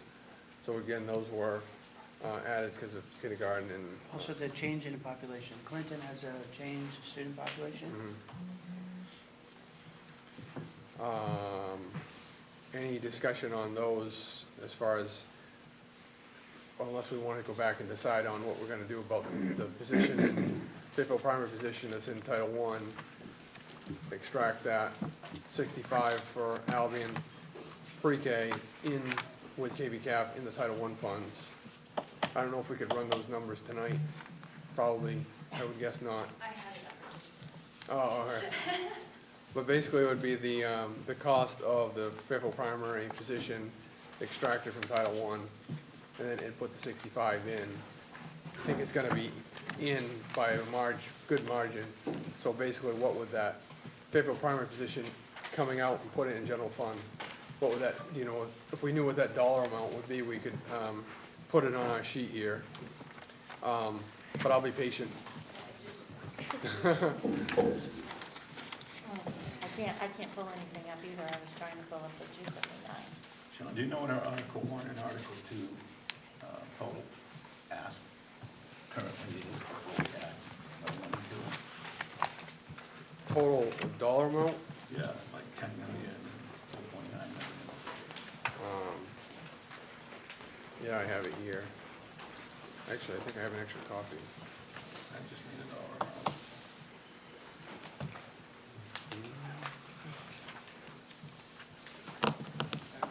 Our regular instruction, right? So the original budget, FY20 proposed was 10.801, 085.64. That was May 14th proposed. That was school board proposal, not referendum. That was proposed, right, at May 14th, yep, prior to any adjustments. Article 2, 4,637,976.83.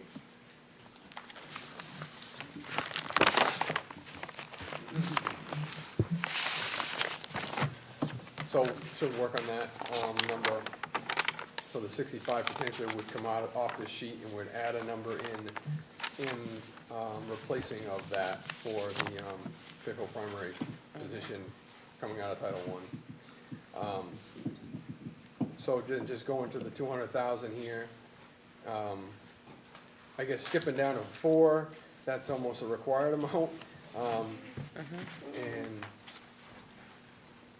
right, sure, go ahead, yep. My opinion would be that it needs to be absorbed within the existing budget. I mean, there's budget for things other than salary in the amount of several $1 million. And I would think that the district can absorb the $10,000 additional cost of restructuring, that they should find a way to do that. Referendum expense? The referendum, yeah.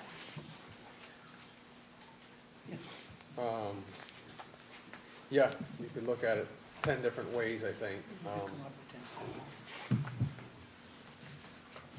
Sarah, anything on that? I mean, that line would go over, but we would absorb it throughout. Yep. Yep.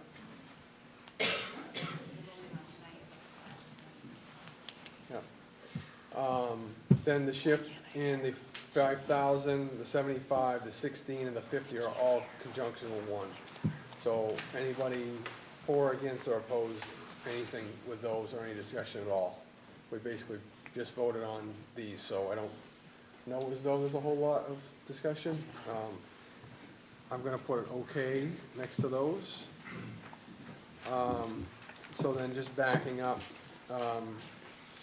to, are you still good? Are you still, we can come back to this if you want. Yeah. Yeah. Oh, I see, okay. So what we can do is we can come back to this. If the board is okay with it, we could just keep going through the agenda and then just come back to this in 20 minutes or whatever. Yep. Offer any other suggestions or comments? Yep. In Article 1, there is a budget line for contingency that, going back to 2018, comparing budget to actuals, we didn't actually utilize, and then it was increased in the upcoming budget, so I would propose reducing the contingency line from 80,000 to 50,000. Yeah, that was 80, yeah, I remember. And then I believe that there were some math books that were Yes. purchased already by double checking. by Benton. Yeah. So potentially there's 16,000 that could be reduced from the Okay. Benton regular instruction books line. Yeah, that's what Brian Do we know that? Brian said to us, we're double checking. Yes, sir. We're just double checking. But I think it was any of the schools that were using the vision program, they were already purchased ahead of time, and we kind of just made that connection so it was budgeted for those books, so it's probably much higher than that. I don't know if you have that It was around 16 to 20, but we just 16 double to checked. Clinton, and that would be Albion to Clinton, and also I believe We just double checking to make sure. So So reduce When do we- contingency, when do we think, when do we think that we would have, I mean, I'm just curious what the process is, or what, I mean, I don't. did you confirm about what I Brian? talked to Brian earlier, because they had said, budget, so I asked why they said that budget. They purchased it. I don't think he knew that we did that. I don't want to put you on the spot here, but if we could just, I don't want to. Vision's consumables. Mhm. We had a contract, I can't remember how far back, but they're covered for a couple more years. So they were budgeted as an expense. There is no expense this year for consumables. Sure. Okay. So it's not, it sounds like it's not needed then. So the 16 that we did the site-based method isn't needed because it's covered under the Visions line. that's my understanding. I haven't read the contract myself, but that's my. Yep. 100% sure. 100, wow, I'm liking that, change to me, wow. It's actually 16,360.64. So, Terry, Prevented, but it would be all Well, schools. it would be all the schools. so Terry, that would come out of, you know, what out of? That's like 48K, 50K. What, one, right. Well, it's probably less than that if it's per student, because Okay. Albion, Clinton. Right. We said junior high as well. So we Junior high. could, Junior high would be more, so maybe it'd be close to, 50? could be. But I'm sure Kara can tell us what the actual number is. yes, So ma'am, that's 80. do you have a question? When we're ready to talk about moving, Right, pre-K teacher out of the yep, potential project. Title I, Fairfield Primary, yep. And if you move to general fund some of the seventh grade recovery, I think the removal of either of those would fund two ed techs For math. to work on intervention and work with the administration on supervision as well. I don't, can you just explain, I'm not following exactly, just, I'm sorry, I should follow, but no, so just go backing up, Fairfield Primary is in Title I, that per FTE, and we're projecting to put Albion in, and then pulling that out, how does the intervention just, If we go ahead and remove Albion as we spoke on Monday, but on Monday, we have also respectively included the seventh reading recovery teacher in this grant if the district funds that seventh position in the general Right. fund with a savings of about $10,000 less than this cost because of the main PERS. And the district also chooses to fund the Fairfield primary pre-K teacher, leave the tech in, pull the teacher out, general fund with a savings. We will recoup enough to fund two ed tech oh, rates. And as I said, this year, that cost was $86,000. $541.81. Very passionate about this. Which would leave us some, and this is all pending being able to move among titles and our conversations with our non-publics. And that would also leave us money to fund the reading recovery affiliation fees that are required in delivery of that service, so. And that accounts for 14,000 right now. So we have no money included for any PD, no Title II money. We're going to pay for the class size reduction position in Clinton and move the rest into Title I, so. great, so it would equate to two math interventionists with room in Title I then. If Yep. you remove the seventh reading recovery teacher, we talked about removing Albion pre-K out of this, and in addition, moving the Fairfield primary district employed pre-K teacher back into general fund. That pre-K teacher, cost $89,000. How much? 89. Compared to what in Title I? 101,000.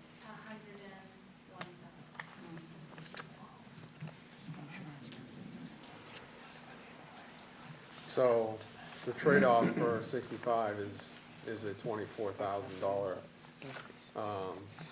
general fund expense, if, in the end, right? Additional, Well, it frees up right, funds to add the intervention. yeah, right. And allows the grant to fund all the other pieces that we really have historically done, the supplies.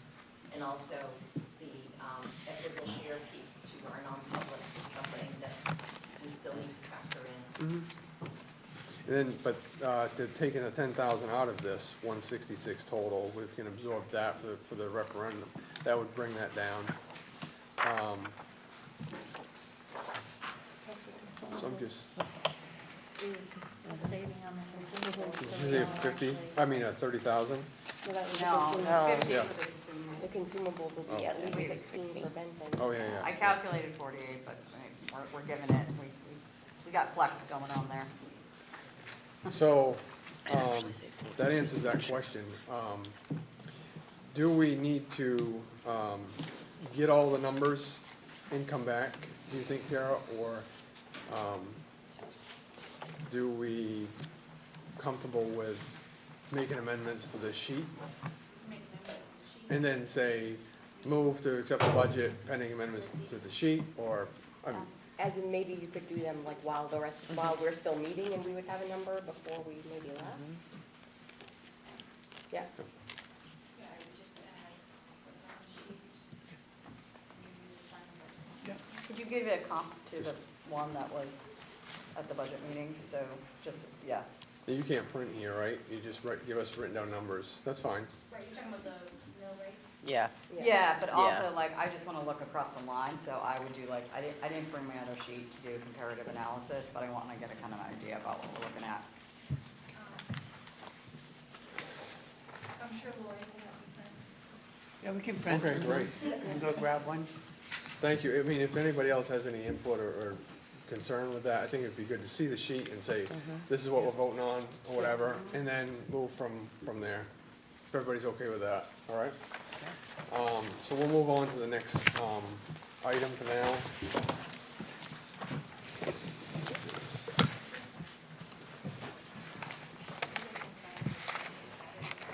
Excuse me? Are you gonna go back over what's added and what's not? Because Would you like me to?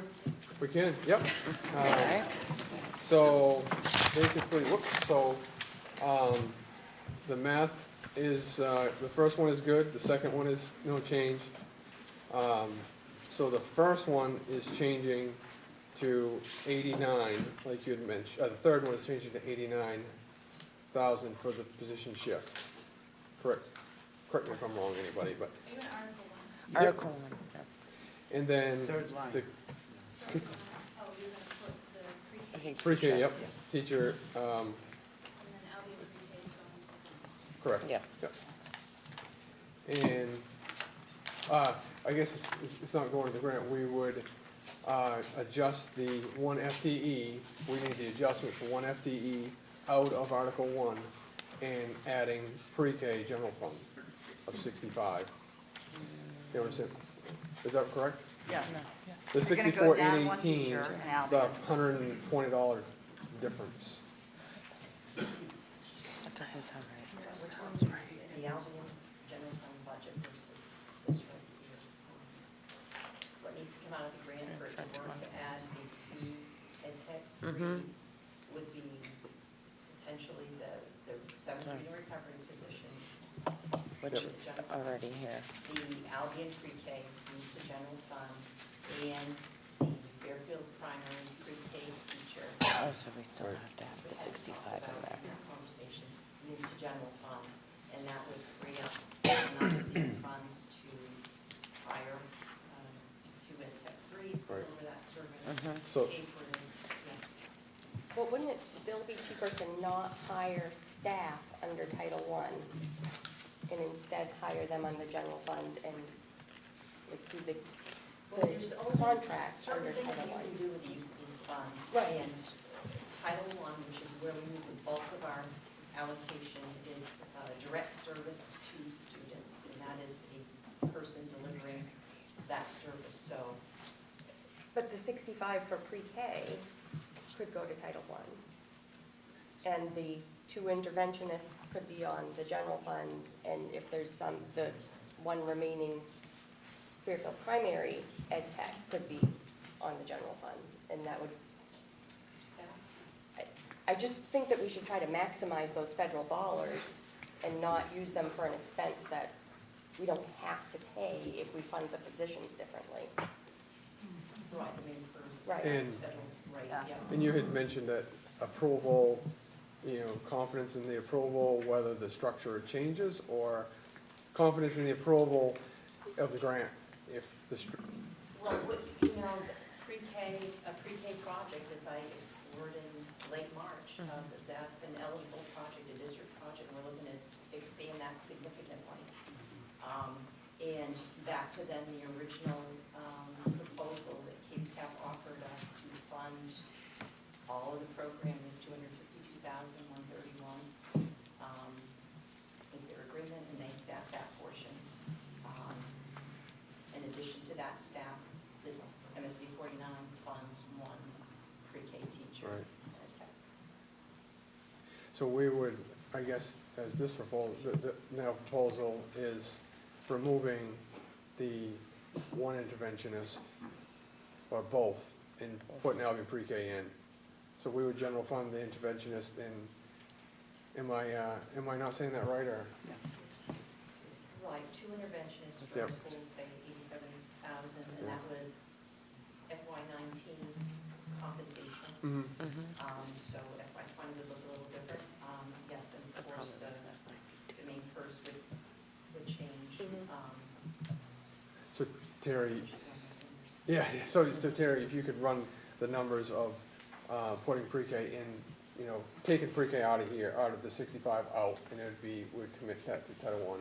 And then the two math interventionists would go into this regular instruction line. So can you do line by line? And then the contingency would be a 30,000, it would go to 50,000, it's at 80. So that should be a $30,000 reduction, that should be listed. Books would be X amount, 16 plus, I don't know, so you know that. The envisions. I don't know what each site in their budget, Mhm. what portion of it is just conditions, so I wouldn't know what amount to reduce. We could just put the 16 in for now, and then if we did vote on it, we're not voting on X dollar in the motion. I think the board could commit to just saying X, X, X, Y, Z is gonna be adjusted this way. Do you think that's right? Well, we ultimately have to Right. get the line, so. So I know the Benton 150 is the part of his, was it 16,000 as part of your, envision? Just over 60. I don't know, Kathy or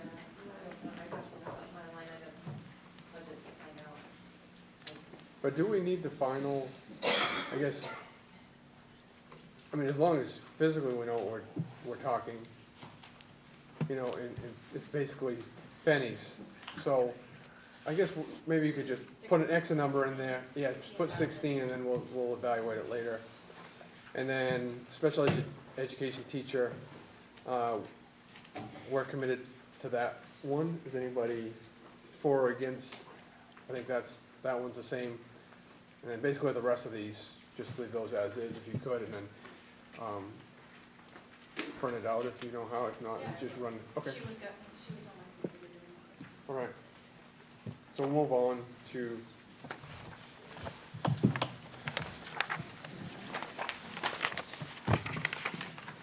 next would be resignations. Allison Brown, high school social studies teacher, resignation June 2019. Emily Dennett, high school math teacher, resignation June 2019. Donna Kissinger, and there's an edit to this, is first grade teacher. Resignation June 2019. Chris McGinnis, special education teacher, resignation June 2019. Kyle Matulas, assistant principal, Lawrence High School, resignation June 2019. Jan Landry, administrative assistant, special education, resignation June 2019. Nathan Gurney, high school social studies teacher, resignation June 2019. Vote to offer Roland Grand Mason and James Palmer bus driver positions as the 90-day probationary period is complete. So moved. Second. Moved by Ms. Boyden, seconded by Mr. Newbauer. It's been moved and seconded to offer Roland Grand Mason and James Palmer bus driver positions as their 90-day probationary period is complete. Any discussion? All those in favor? 11. Opposed? 0. Appointments, consideration of vote to authorize the superintendent to offer the following co-curricular positions for fall 2019, 2019-2020 school year. Head varsity coach football, John Hersom, 6,552. Assistant varsity coach football, Pete Curtis, 2,800. Assistant JV football coach, Colby Lawrence, 2,800. Freshman coach football, Tim Robinson, 2,800. Assistant freshman coach football, Ken Linloff, 3,276. Grade 8 football coach, Ben Kent, 2,240. Head varsity coach field hockey, Sean Robinson, 4,620. Junior high coach, 7th and 8th grade, field hockey, Kimberly Niles, 2,240. Head varsity coach girls soccer, Casey Larson, 4,200. JV coach girls soccer, Sarah Hibbert, 2,520. Junior high coach, 7th grade girls soccer, Alice Heinrich, 2,688. Head varsity coach boys soccer, Bob Town, 4,620. JV coach boys soccer, Ryan Mountain, 2,520. Junior high coach boys soccer, 8th grade, Sue Morris, 2,464. Junior high coach boys soccer, 7th grade, Mike Burkhart, 2,464. Head varsity golf coach, Scott Ballard, 2,800. Head varsity coach cross country boys, Tim Alberts, 5,460. Junior high coach cross country, Dan Janess, 2,240. Varsity fall cheering coach, Corey Whited, 2,800. Junior high fall cheering coach, Emma Harrison, 1,120. Discussion? It wasn't moved, so. I move we accept the nominations as presented, or the positions as presented. Moved by Ms. Boyden, seconded by Mr. Newbauer. It's been moved and seconded to authorize the superintendent to offer the following co-curricular positions for fall 19 school year as printed. Any discussion? Yep. Yes, sir. JV field hockey coach was not filled last year. The varsity coach ran both positions. It is in the contract with the Teachers Association as a stipend position. I think it needs to be filled, or It is I won't speak, but it is advertised. It was on serving, school spring, last year serving school. it was not filled. Oh, okay. The varsity coach filled both positions, was not paid for both positions. So it needs to be filled. Okay, I'll make a note of that. Any other discussion? All those in favor?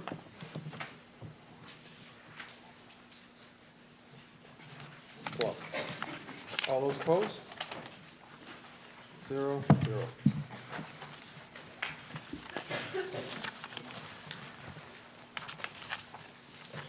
Okay, so, we passed out the, for this, vote, we passed out a handout. This is, regarding the, revenue anticipation note. Annually, we make a vote on this. I'd entertain a motion, vote entitled, vote to authorize issuance of a $1,250,000 tax and revenue anticipation note be approved in form presented to this meeting, and that the secretary file an attested copy of said vote with the minutes of this meeting. So moved. Moved by Martin, Second. seconded by Warnicki. So moved and seconded to, vote entitled, vote to authorize the issuance of a $1,250,000 tax and revenue anticipation note be approved in form presented to this meeting, and the secretary file an attested copy of said vote with the minutes of this meeting. Any discussion? So there is a form that, we have to sign, after this meeting or prior to when, at some point here, everybody has to sign. Yep. And all those in favor? 12, opposed, 0. Both of the computation and declaration of votes dated June 11, 2019, and attached here to be approved. Further vote that the computation and declaration of votes be entered upon the records of Maine School Administrative District 49 agenda, June 20, 2019, and further voted that a certified copy of the computation and declaration of votes be sent to each of the municipal clerks within the M.S.A.D 49. Further vote that whereas the town of Clinton did not submit Article 2 of the warrant to its voters, and whereas the number of voters voting in the town of Clinton on Article 1 exceeds by more than 3 times the margin of difference on Article 2 as voted by the other 3 towns of the district, the vote on said Article 2 is declared to be defective and void, and that said Article 2 will be resubmitted to the district voters in accordance with applicable law. So moved. Moved by Martin, Second. seconded by Newbauer. It's been moved and seconded that the computation declaration of votes dated June 11, 2019, attached here to be approved. Further vote that the computation of declaration of votes be entered upon the records of Maine School Administrative District 49 agenda, June 2019, and further voted that a certified copy of the computation and declaration of votes be sent to each of the municipal clerks within M.S.A.D 49. Further vote that whereas the town of Clinton did not submit the Article 2 of the warrant to its voters, and whereas the number of voters voting in the town of Clinton on Article 1 exceeds by more than 3 times the margin of difference on Article 2 as voted by the other 3 towns of the district, the vote on said Article 2 is declared to be defective and void, and that said Article 2 will be resubmitted to the district voters in accordance with applicable law. Any discussion? There was some question about that in the, I think in the town, so I think we have to re-vote on it. This is the one of the 3-year, Correct. right, that we just need to kind of make that clear to people because there was like some question out there, like, what are we voting on? So, and do we know why Clinton didn't put it on there? There was just an error that was on there, so we have to go back to vote anyway, so they'll. I just think people should know it's state statute. Mhm. That was the part that they did know. Yeah, we can bring it up at the district budget meeting. I think Yeah. that's probably. That was the key. Any other discussion? All those in favor? 12. All those opposed? 0-0. Vote to award the milk bids to Oakhurst Dairy as proposed by the Food Service Director. So moved. Moved by Martin, Second. seconded by Calvary.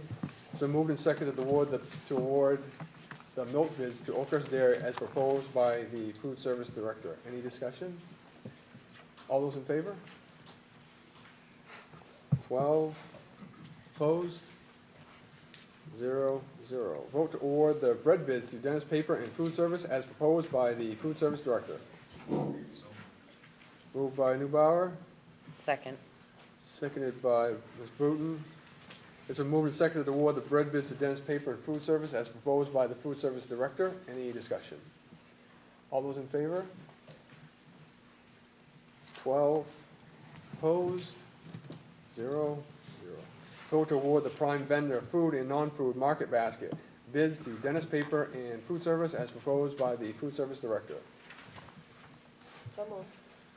Second.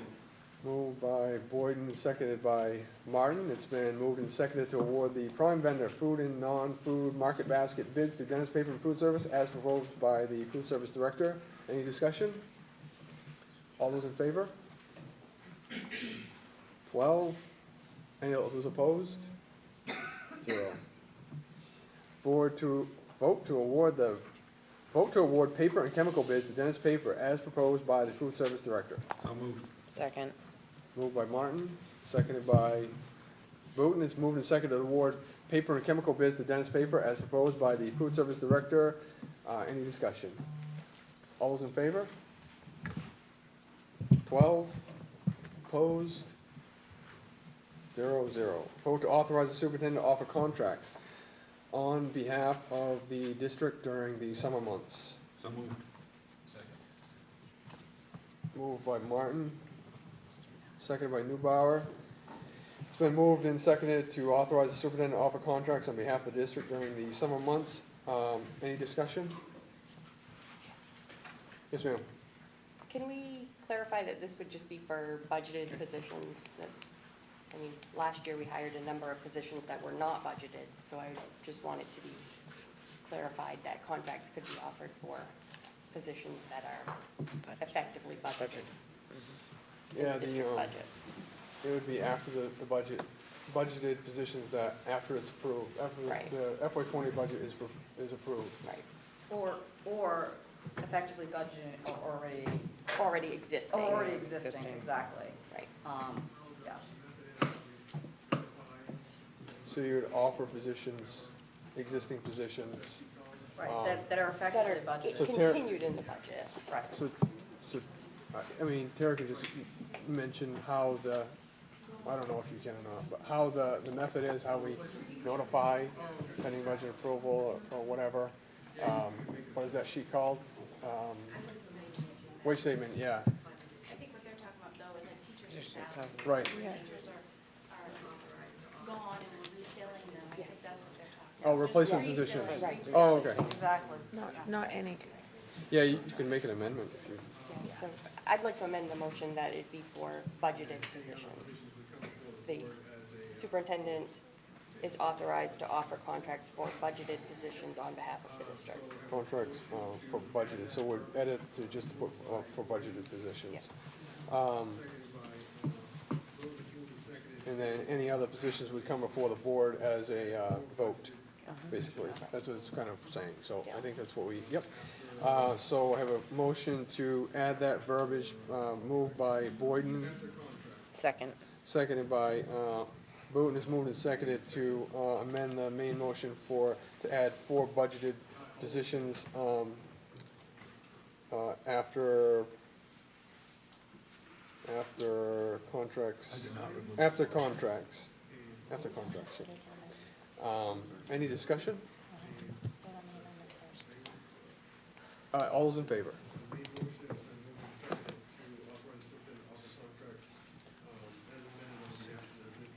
9, and opposed? 1, 2, 3, and so that's 12, abstained, 0. And then to the main motion, it's been moved and seconded to authorize the superintendent to offer contracts as amended on behalf of the district during the summer months. Any discussion? All those in favor? 1, 2, 3, 4, 5, 6, 7, 9, and opposed. 1, 2, 3. Vote to authorize the transfer of funds between articles and cost centers not to exceed 5% of the cost center that the funds are being transferred from the closeout fiscal year 18-19. So moved. Moved by Martin, seconded by Newbauer. So move to second to authorize the transfer of funds between articles and cost centers not to exceed 5% of the cost center that the funds are being transferred from to close out fiscal year 18-19. Any discussion? All those in favor?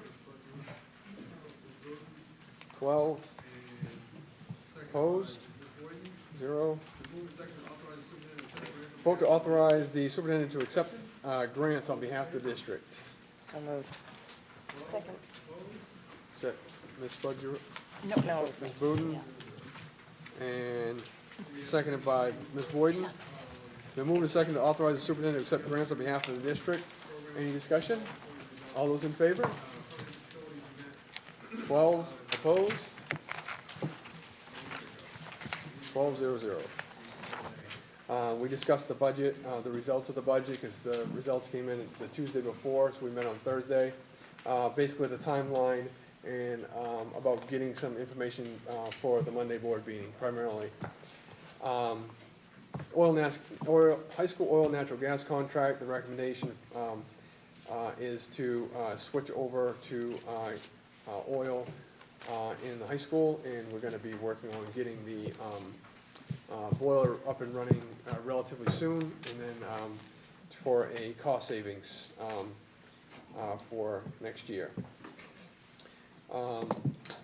Stop me if you have any questions. So adjoining property at the bus garage, board member and transportation supervisor did tour the property. There is a discussion about this property, and I don't know if Neil has anything to share. It's something that is a potential for the district to purchase. It's not actually listed or anything, but the gentleman has expressed interest to offer it to the district. But The district, the property next to the bus garage is gonna be up for sale come this fall. And I think Jenny had a good point. We really need to have the discussion, public discussion on where the district would like to go with that. Or Scott had brought it to our attention because we use it. I think if we open one of our doors, it opens onto that property. We use the property for parking extra vehicles, for employees' vehicles, and there's some good-sized buildings there we could use for undercoating buses and some of the stuff that we send out already, and do it in district. And so if there's, we've got a lot of work to do on if there's what impact on the budget there would be on the budget. So. Year-to-year cost savings, obviously upfront cost of purchasing it, for sure. I think it's probably something that we should put on an agenda for another time and have more lengthy discussion and get some numbers as far as cost savings and cost of the offer, if we're And I looking think, to purchase. maybe open it up to all of board members to kind of get boots on the ground, kind of see the layout of our bus garage now, and if that property was sold to somebody else, what the impact to our transportation department it would be. Yeah, it's an idea. We could set up another time and just invite everybody at a certain, I know we've done before, a little bit before a board meeting, and just offered it for everybody to take a look at it and do it at your own eyes or whatever, evaluation. So that's a good idea. We could probably do that, maybe even the time over the summer, probably, when people aren't quite so right out straight. So maybe we can set that up. If that's probably a good idea, and then maybe go talk about it at another meeting. So any other discussion on that, rate? Right. Then we had the AC contract was up for the Williamson Center complex. It was just extended for added another contract. We quickly discussed that. Yep. Yeah, is there something, can we put that out for bid for next year? Which one? I know it's a small contract, but the AC for the. Sure. We can check in to see if we can. I think we had asked, and that's the primary vendor that services, but we can check into it to see if it's possible. Yep. You can check it. Bid or potentially not. So I'll follow up on that one. Yep. Or if there's any more, one or the other. Yep. The superintendent roof, I didn't get my notes clear on this, but we're going to bid for a replacement of the superintendent roof, and then we're going to review the bids and then have it replaced. The intention is this summer. Is accurate, correct? Yep. And then lien, we had, I think, one item for lien, and I think that's all. That's all it was. Yep. So now we have the superintendent's report. Yeah, just wanted to share with you my report, the enrollment report, as well as the personnel report, that I had completed evaluation of the staff, administrators according to the policy GCOC. I recommended full renewal. And I attached the financial report. Our enrollment had gone up since last time to 85. And I just wanted to share with you the fact that our regional calendar that had to be submitted by the Mid-Maine Tech was approved. That had to be approved by the state.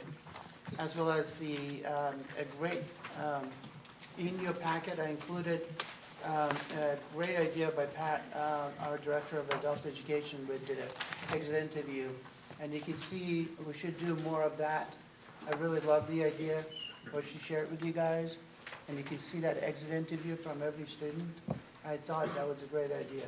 And I just wanted you to see how each faculty had really definitely a positive impact on our students.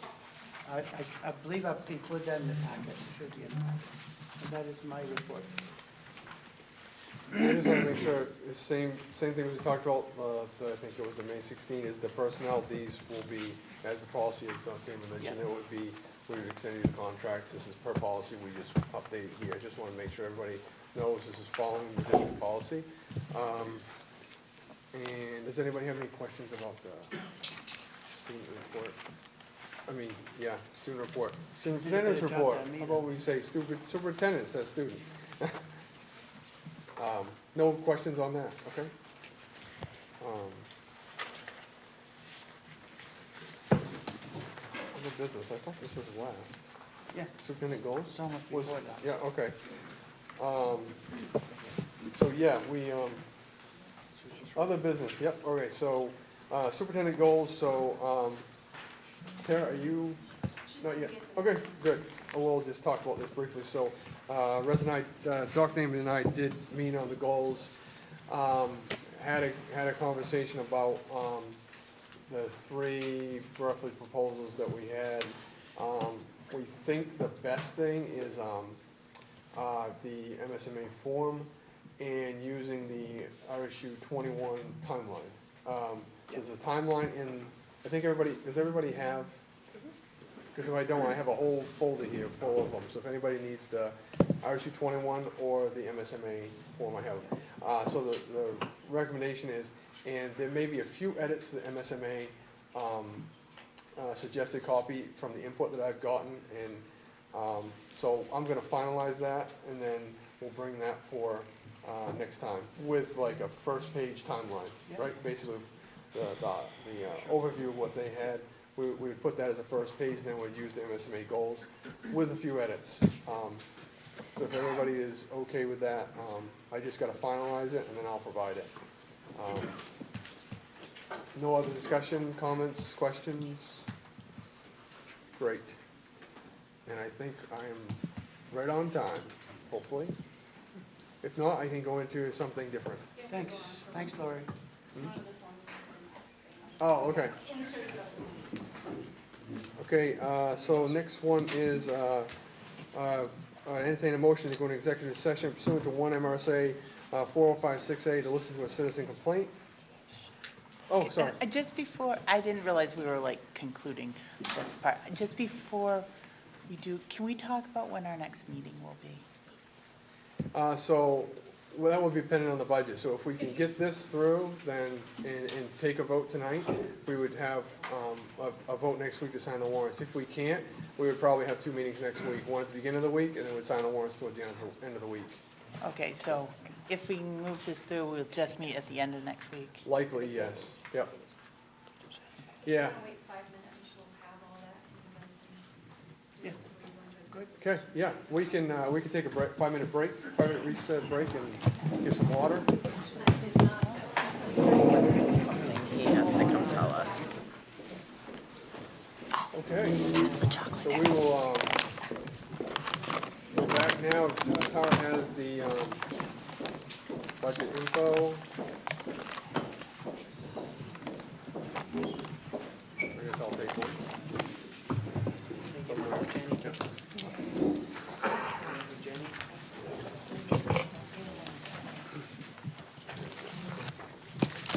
All right, so we are back in action here. So, looks like the first number is unchanged, second number is unchanged, third number is, 2 interventionists with, which,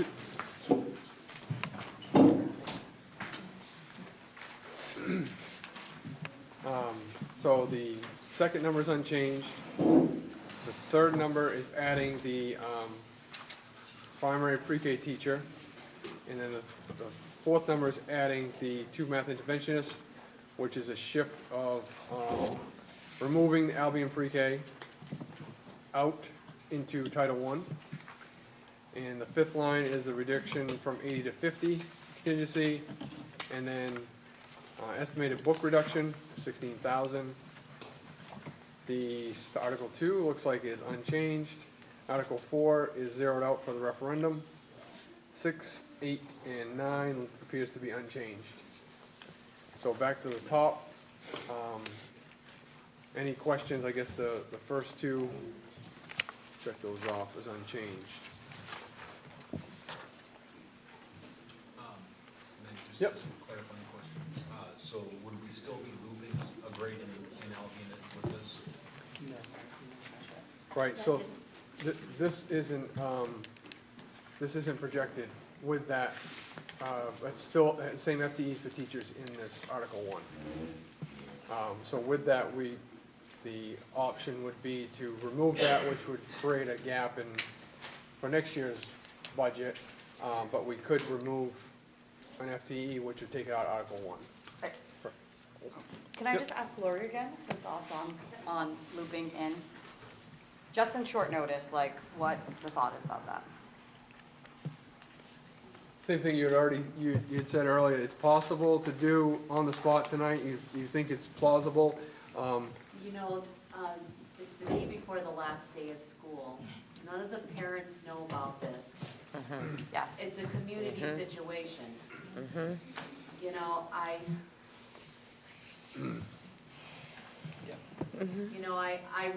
Right.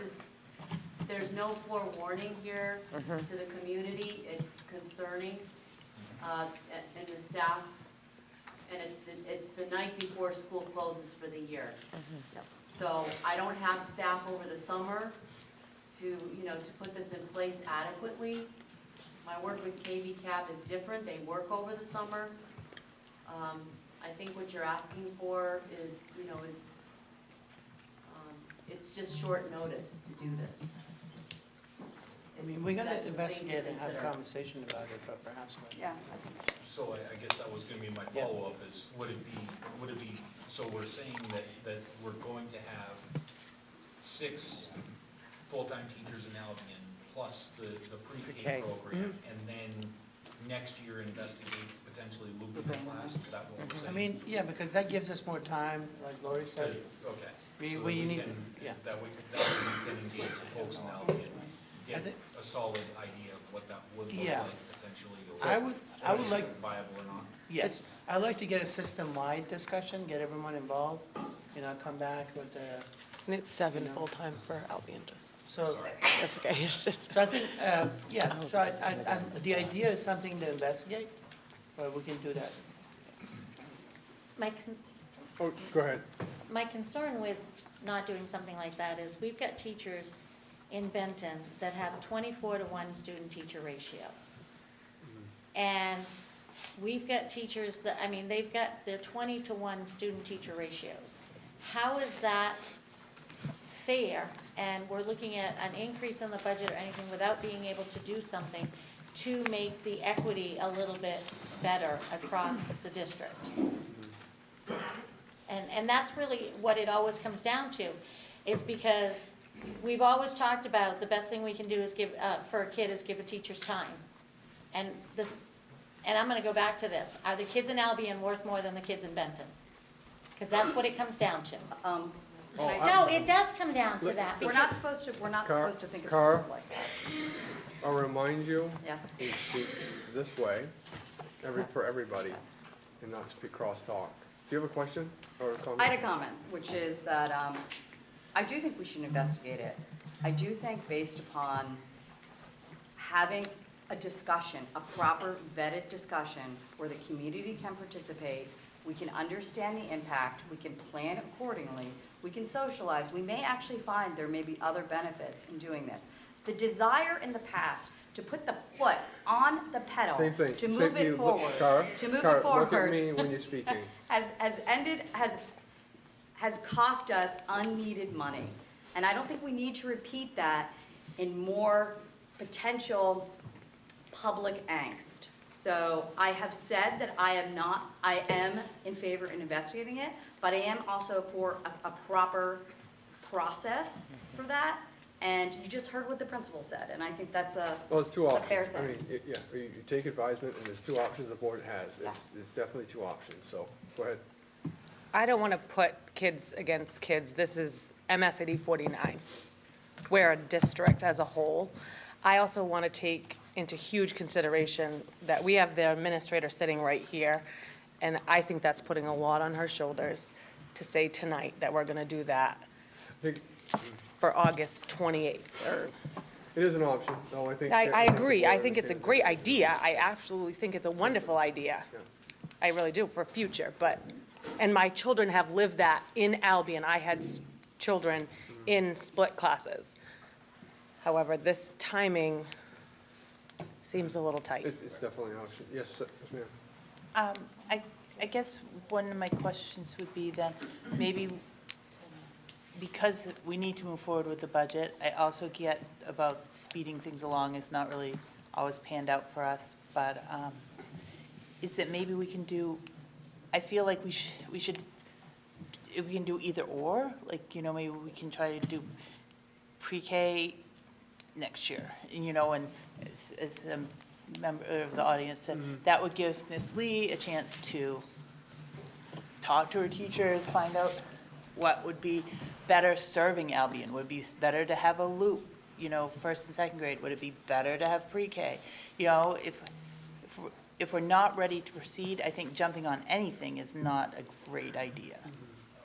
Right. In either way. Yes, sir. What is the estimated value of the EPS funds per student by introducing the pre-K program? About $6,500 per student, or roughly.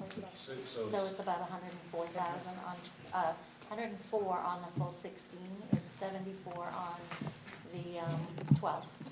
So based on the 12 students that we already have, we've already covered the cost of the pre-K program that we have as proposed tonight, right? We will cover it Is in that a right? future year. We won't receive that funding next year, we would get it the following year. But that won't matter when we implement it, you're not gonna get till following year. Right, no, that's true, but I just wanted to clarify that Right. it Okay. doesn't help next year's budget. So Yeah, go ahead, it's keep it's going. like a school bus. Yeah. It's always a year behind. Right. Okay. I think, yeah, I mean, both points, I think that's a great idea as well. I think this board has two options. Go ahead. Well, we had also looked at reducing one of the positions that was added in this year. It doesn't look like that's a possibility, though. A newly added position that we didn't need, but it looks like that's not a possibility for us. So, I think we're looking at these numbers that are presented here now. yeah, no, I What do we- understand. I just, Yep. when we talked on Tuesday, we Monday. mentioned some other positions, but they didn't come up. So the, Can I yes, weigh sir. in? So when I look at enrollment numbers, and I'm just gonna pick on first grade, and I'm gonna go district-wide because we are a district. Now, communities, we're a district. We've got 8 in Albion, Benton's at 97, with probably 5 teachers at a 20-to-1 ratio. Clinton's at 42 students, with probably 2 classrooms at a 21-to-1 ratio. We need to start getting those a little more even. Even if you loop a class, you're still talking 17-to-1 ratio at one school, which is gonna be lower than the other 2 schools combined.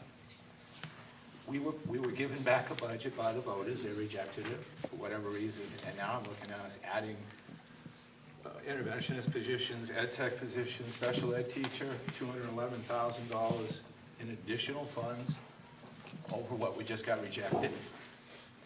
I don't think that's what voters want to hear. Yeah, we did talk about that on Monday. I'll just say a lot of us, for me, I hadn't heard, and I think that's the initial gut response is that when a budget doesn't pass, it's the numbers are, you know, the impact is too high. I hadn't heard that so far, and it's not to say that it isn't a reason, but I heard a lot of it was unbalanced. We had a lot of conversation on Monday from citizens as far as unbalanced, some positions that weren't in there. So the unbalanced piece is, I mean, it does put us it can put the board in a tough spot if the public wants something at the budget meeting, and then we can't fund it, so. We've got an unbalanced student-to-teacher ratio at one of our schools that's costing the district a ton of money, and we don't seem to want to address it. And now we're being presented with another $214,000 increase. That doesn't seem responsible to me. Well, Yes, go ahead. I think you heard, Tim, that we should have a discussion about it, just like when we added in pre-K to Clinton, that was unbudgeted. And there were some of us that were like, hey, we shouldn't do that because it's unbudgeted, and then we're gonna have to deal with it moving forward. And we could have had a robust strategy, which many of us asked for at the beginning of the year, to actually have an understanding about some of this. So in one night, right now, we're not gonna fix it. The thing that we should do, and should have done all Correct, along. same thing. Yes, Yep. is we should have had a strategy for what we wanted to accomplish, made sure we had the budgets for it, and did that. And I just don't think, I think we're gonna leave a really bad taste in a lot of people's mouths if we move forward with that, based upon past comments made about Albion and the current state of our board. I wouldn't do it for that reason. So I just want to go back to what we're discussing, you know, items 1 and 2, we got to move to what the board wants. I think the numbers that Tara's put the numbers in, going back to the first 2 positions and the third, again, that would come out of Title I. And then we would have the 2 interventionists come out of Title I, and that would rebalance if the title. Yes, ma'am. No, Ms. Orson, would you, I didn't know if you, I was looking at you, I don't know why I was seeing if you, So everything we is. don't have the math interventionists in the current proposal for Title I, Mhm. but we do have that for the primary pre-K teacher. Mhm. That would come out of Title I. Right, And then moving Albion back into Mhm. the grant, Albion pre-K back into the grant. you'd be estimated at well within, because Monday or last week we were 10,000 to the good. And We'll be able to fund the projects and deal with professional development that we had not included that we need. It's, I suspect. And then the leftover for a homeless, the Yes, homeless piece, right? which I expect will be more expensive this year than it was last year. We will exceed what we use the allocation, funded the allocation for this year, so those are rising costs.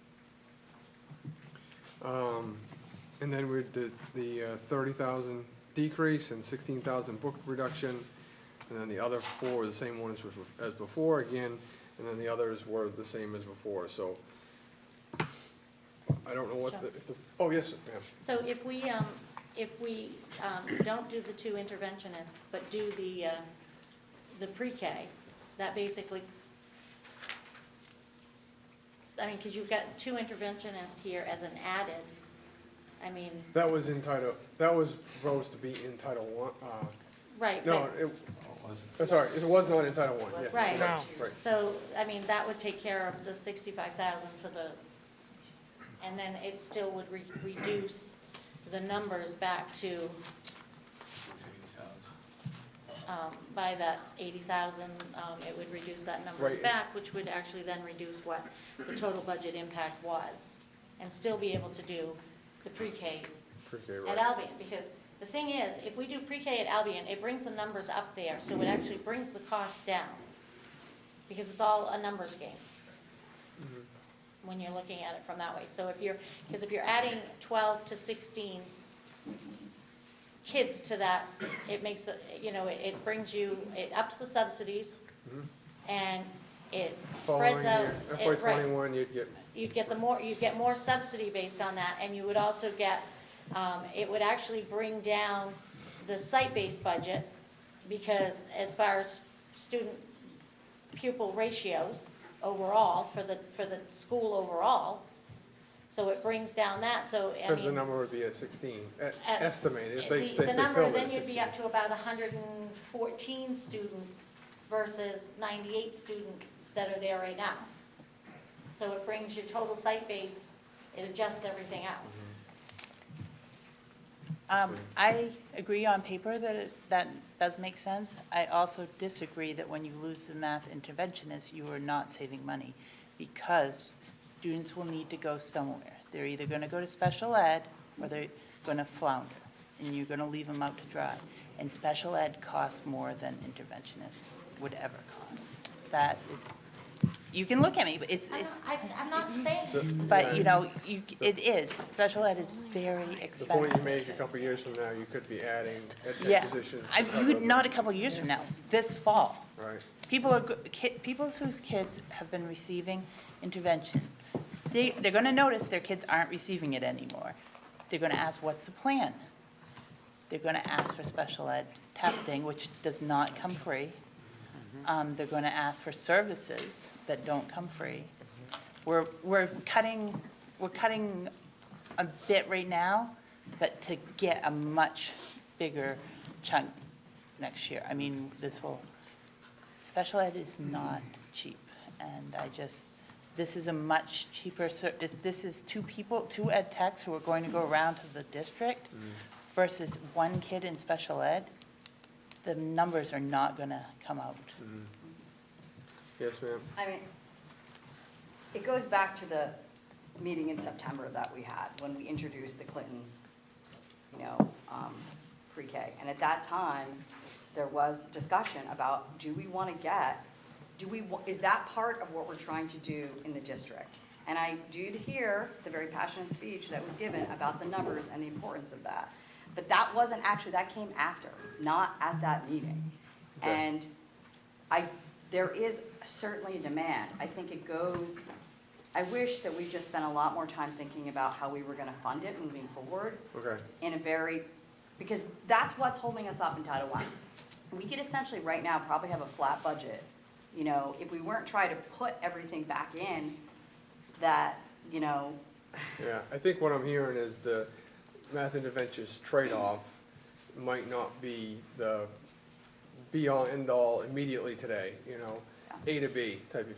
So maybe there's a transition, the budget goes up this year, and then there's a phase-out, or maybe there isn't a phase-out, or maybe it retains, or, I think that's kind of what I'm hearing from all around.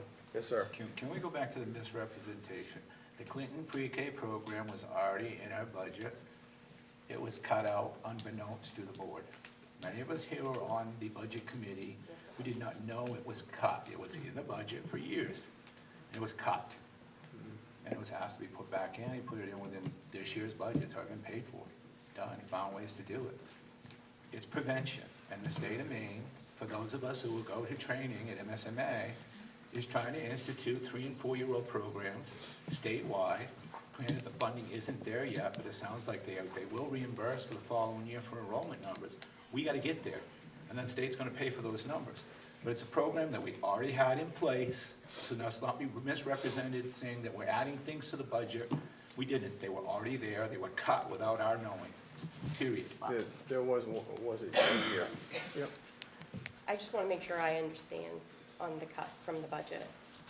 The program was dropped by KV Cap due to enrollment. No. Not true. Roberta, can you clarify this for us? The Clinton pre-K section had been included in our agreement with KV Cap through Title I. KV Cap, in sorting out what they could or could not afford to do, thought for that particular year, 2 years back, the enrollment was not sufficient to sustain it. Yes. Yeah, thank you. I don't know if it was really relevant, but I think it's a point of clarification. Right. So, back to this piece, I don't know if we want to take any type of vote on this.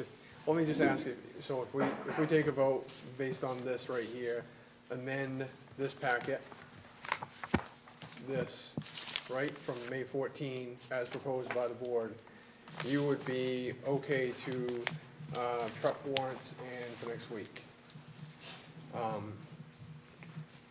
So I think that's really where where we need to go, unless we think we need more input or we have more questions, we can ask for another meeting next week. And yes. I'm sorry, I just have one question. When would we actually be able to get the budget packets to actually look at if this gets voted At the through warrant with the meeting. amendments? Well, it could be sent to us electronically. Okay. You do right away. I'm not in tomorrow, but I'm gonna go the adjustments Monday, and before the end of the day, I could have the new spreadsheet from Okay. No, I was just wondering how fast. Okay, thank you. And frankly, some of the stuff we're discussing, it does go to the district budget meeting. So if somebody has I don't want to say that's the process, but you have to respect the process, I guess, sometimes that it's a possibility that it can get changed. So hopefully, everybody will realize the conversations that we had tonight, that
on, eliminating the Director of Operations position as voted on tonight, adding the requested Clinton teacher positions, the high school swap, and this is proposed the math interventionist, switching the book reduction and the contingency, as well as adding the 7 FTE and again the swap of the high school. So this is the most current one? This would be, this is with the changes that she just printed out, yep. So this, just for everybody's impact, knowledge, this would represent a 3.29% increase to our overall budget from the current year's budget. And what that means for a mill impact, and you can tell me if I say this wrong, would be for Albion, a mill increase of 1.12, would be $112 on every $100,000 evaluation. For Benton, it's 1.21, which is $121 on every $100,000 evaluation. Clinton is 1.12, $112 on a $100,000 valuation. And Fairfield is 0.94, is $94 on every 100,000 evaluation. That would be the property tax impact of this proposed budget with the changes that were discussed tonight. So for the most part, $2 a week to fund the education and provide services and support, if you will, for one person, I guess. The wrong way to say it, but that's kind of it kind of balances out that way. Say that again? $2 a week. $2 a week to To fund. who? Who pays $2 a week? 112, 121, 94 equates to roughly that, roughly. $2 and some change. Tara would argue how accurate that is. I thought That's- Dirt pie. That's the rough skinny of it, I guess. That's the, and that's adding positions and needs and the feedback we've gotten for the most part. But again, I'm one person, so if anybody wants to make a vote on it, and if not, then we can move it to a different meeting. And if we need different feedback or if we can't agree on it, then we'd have to move to next week. And I don't know as though we need much more discussion tonight. I'd like to move to some sort of vote or some sort of additional input, additional need, so. The 214, 916. I'll make a motion that we go forth with the changes put forth most recently, like the last ones. This one. Right. The one Tara just gave us. The 3.29. Yes, the 3.29. So we'll move to accept amendments to the proposed 2021 budget and including the amended sheet. Amended sheet.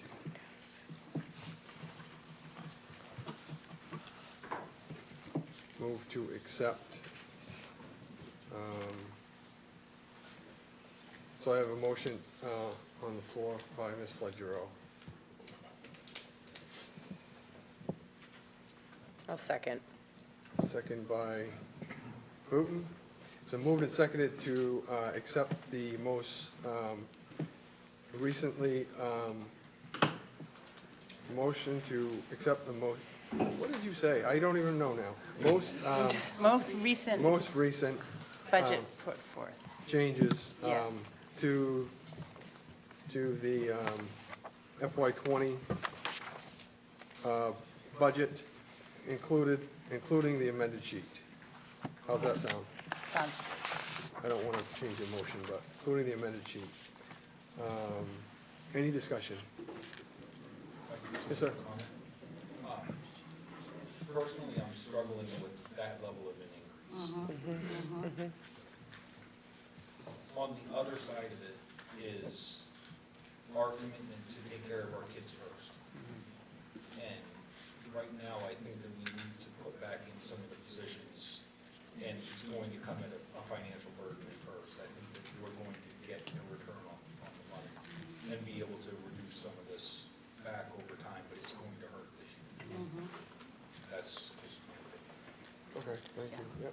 I'd like to suggest that we actually have a strategy to discuss the future of pre-K as well as, you know, the looping of classrooms, whatever we may have. In addition to that, something I've been talking about for the past 15 years, which is anything that we can do with cost sharing with other districts. It's like, we need to get creative, because I'm in agreement. It's killing me. It's like literally killing me. And, you know, I'm listening to voters about the pre-K, because I was gonna go hard. So, because of the exact same reason we're talking about, which is about demand, and it's been proven, which is why it wasn't set up. So, but I'd like to put that's something we're gonna sincerely look at and take up Right, look sooner at, rather than later. reducing costs, sure, yep, Yeah. okay, any other discussion? All those in favor? 1, 2, 3, 4, 5, 6, 8, 9. All those opposed? 1, 2, 3. Motion passes. So we'll move on. Terry, you okay with all that? No, you can. Yeah, I'll get back to you on what we'll talk on my, probably, Reza and I will get to you, or Reza will get with you on what's comfortable for you as far as, yeah. I can let the town clerks know July 9th, Yeah, they need So to if know. we go latest Thursday next week, we can, July 9th is still the Yes. window date, right? That was our Okay, so proposal. that would be. Can I ask that we not have it on Tuesday? That's the only day I have to Yeah, work. they said Thursday. Okay. Yeah. We'll do the best I mean, Yeah. there may be some things that, yeah, I mean, we'll do the best that we, right? Yes, We'll we do the need to stay within the timeline. So, do you know if the warrants will be ready earlier? Because, like, We sign them at the meeting. well, I don't know that I'm gonna be there. 'Cause I'm like- just like saying, I said, like, yeah, I may be. The 27th, you mean? okay. Yeah. Okay, so we're on to the next, we'll go, I'm leaving the country. entertain a motion to go I to already made executive plans. session pursuant to 1 MRSA 405, 6A, to listen to a citizen complaint. So moved. Moved by Boyden, Second. seconded by Newbauer. Great. So moving and seconded to go into executive session pursuant to 1 MRSA 405, 6A, to listen to a citizen complaint. Any discussion? All those in favor? 1, 2, 3, 4, 5, 6, 7, 8, 9. All those opposed? 1, 2. All those abstained? 0.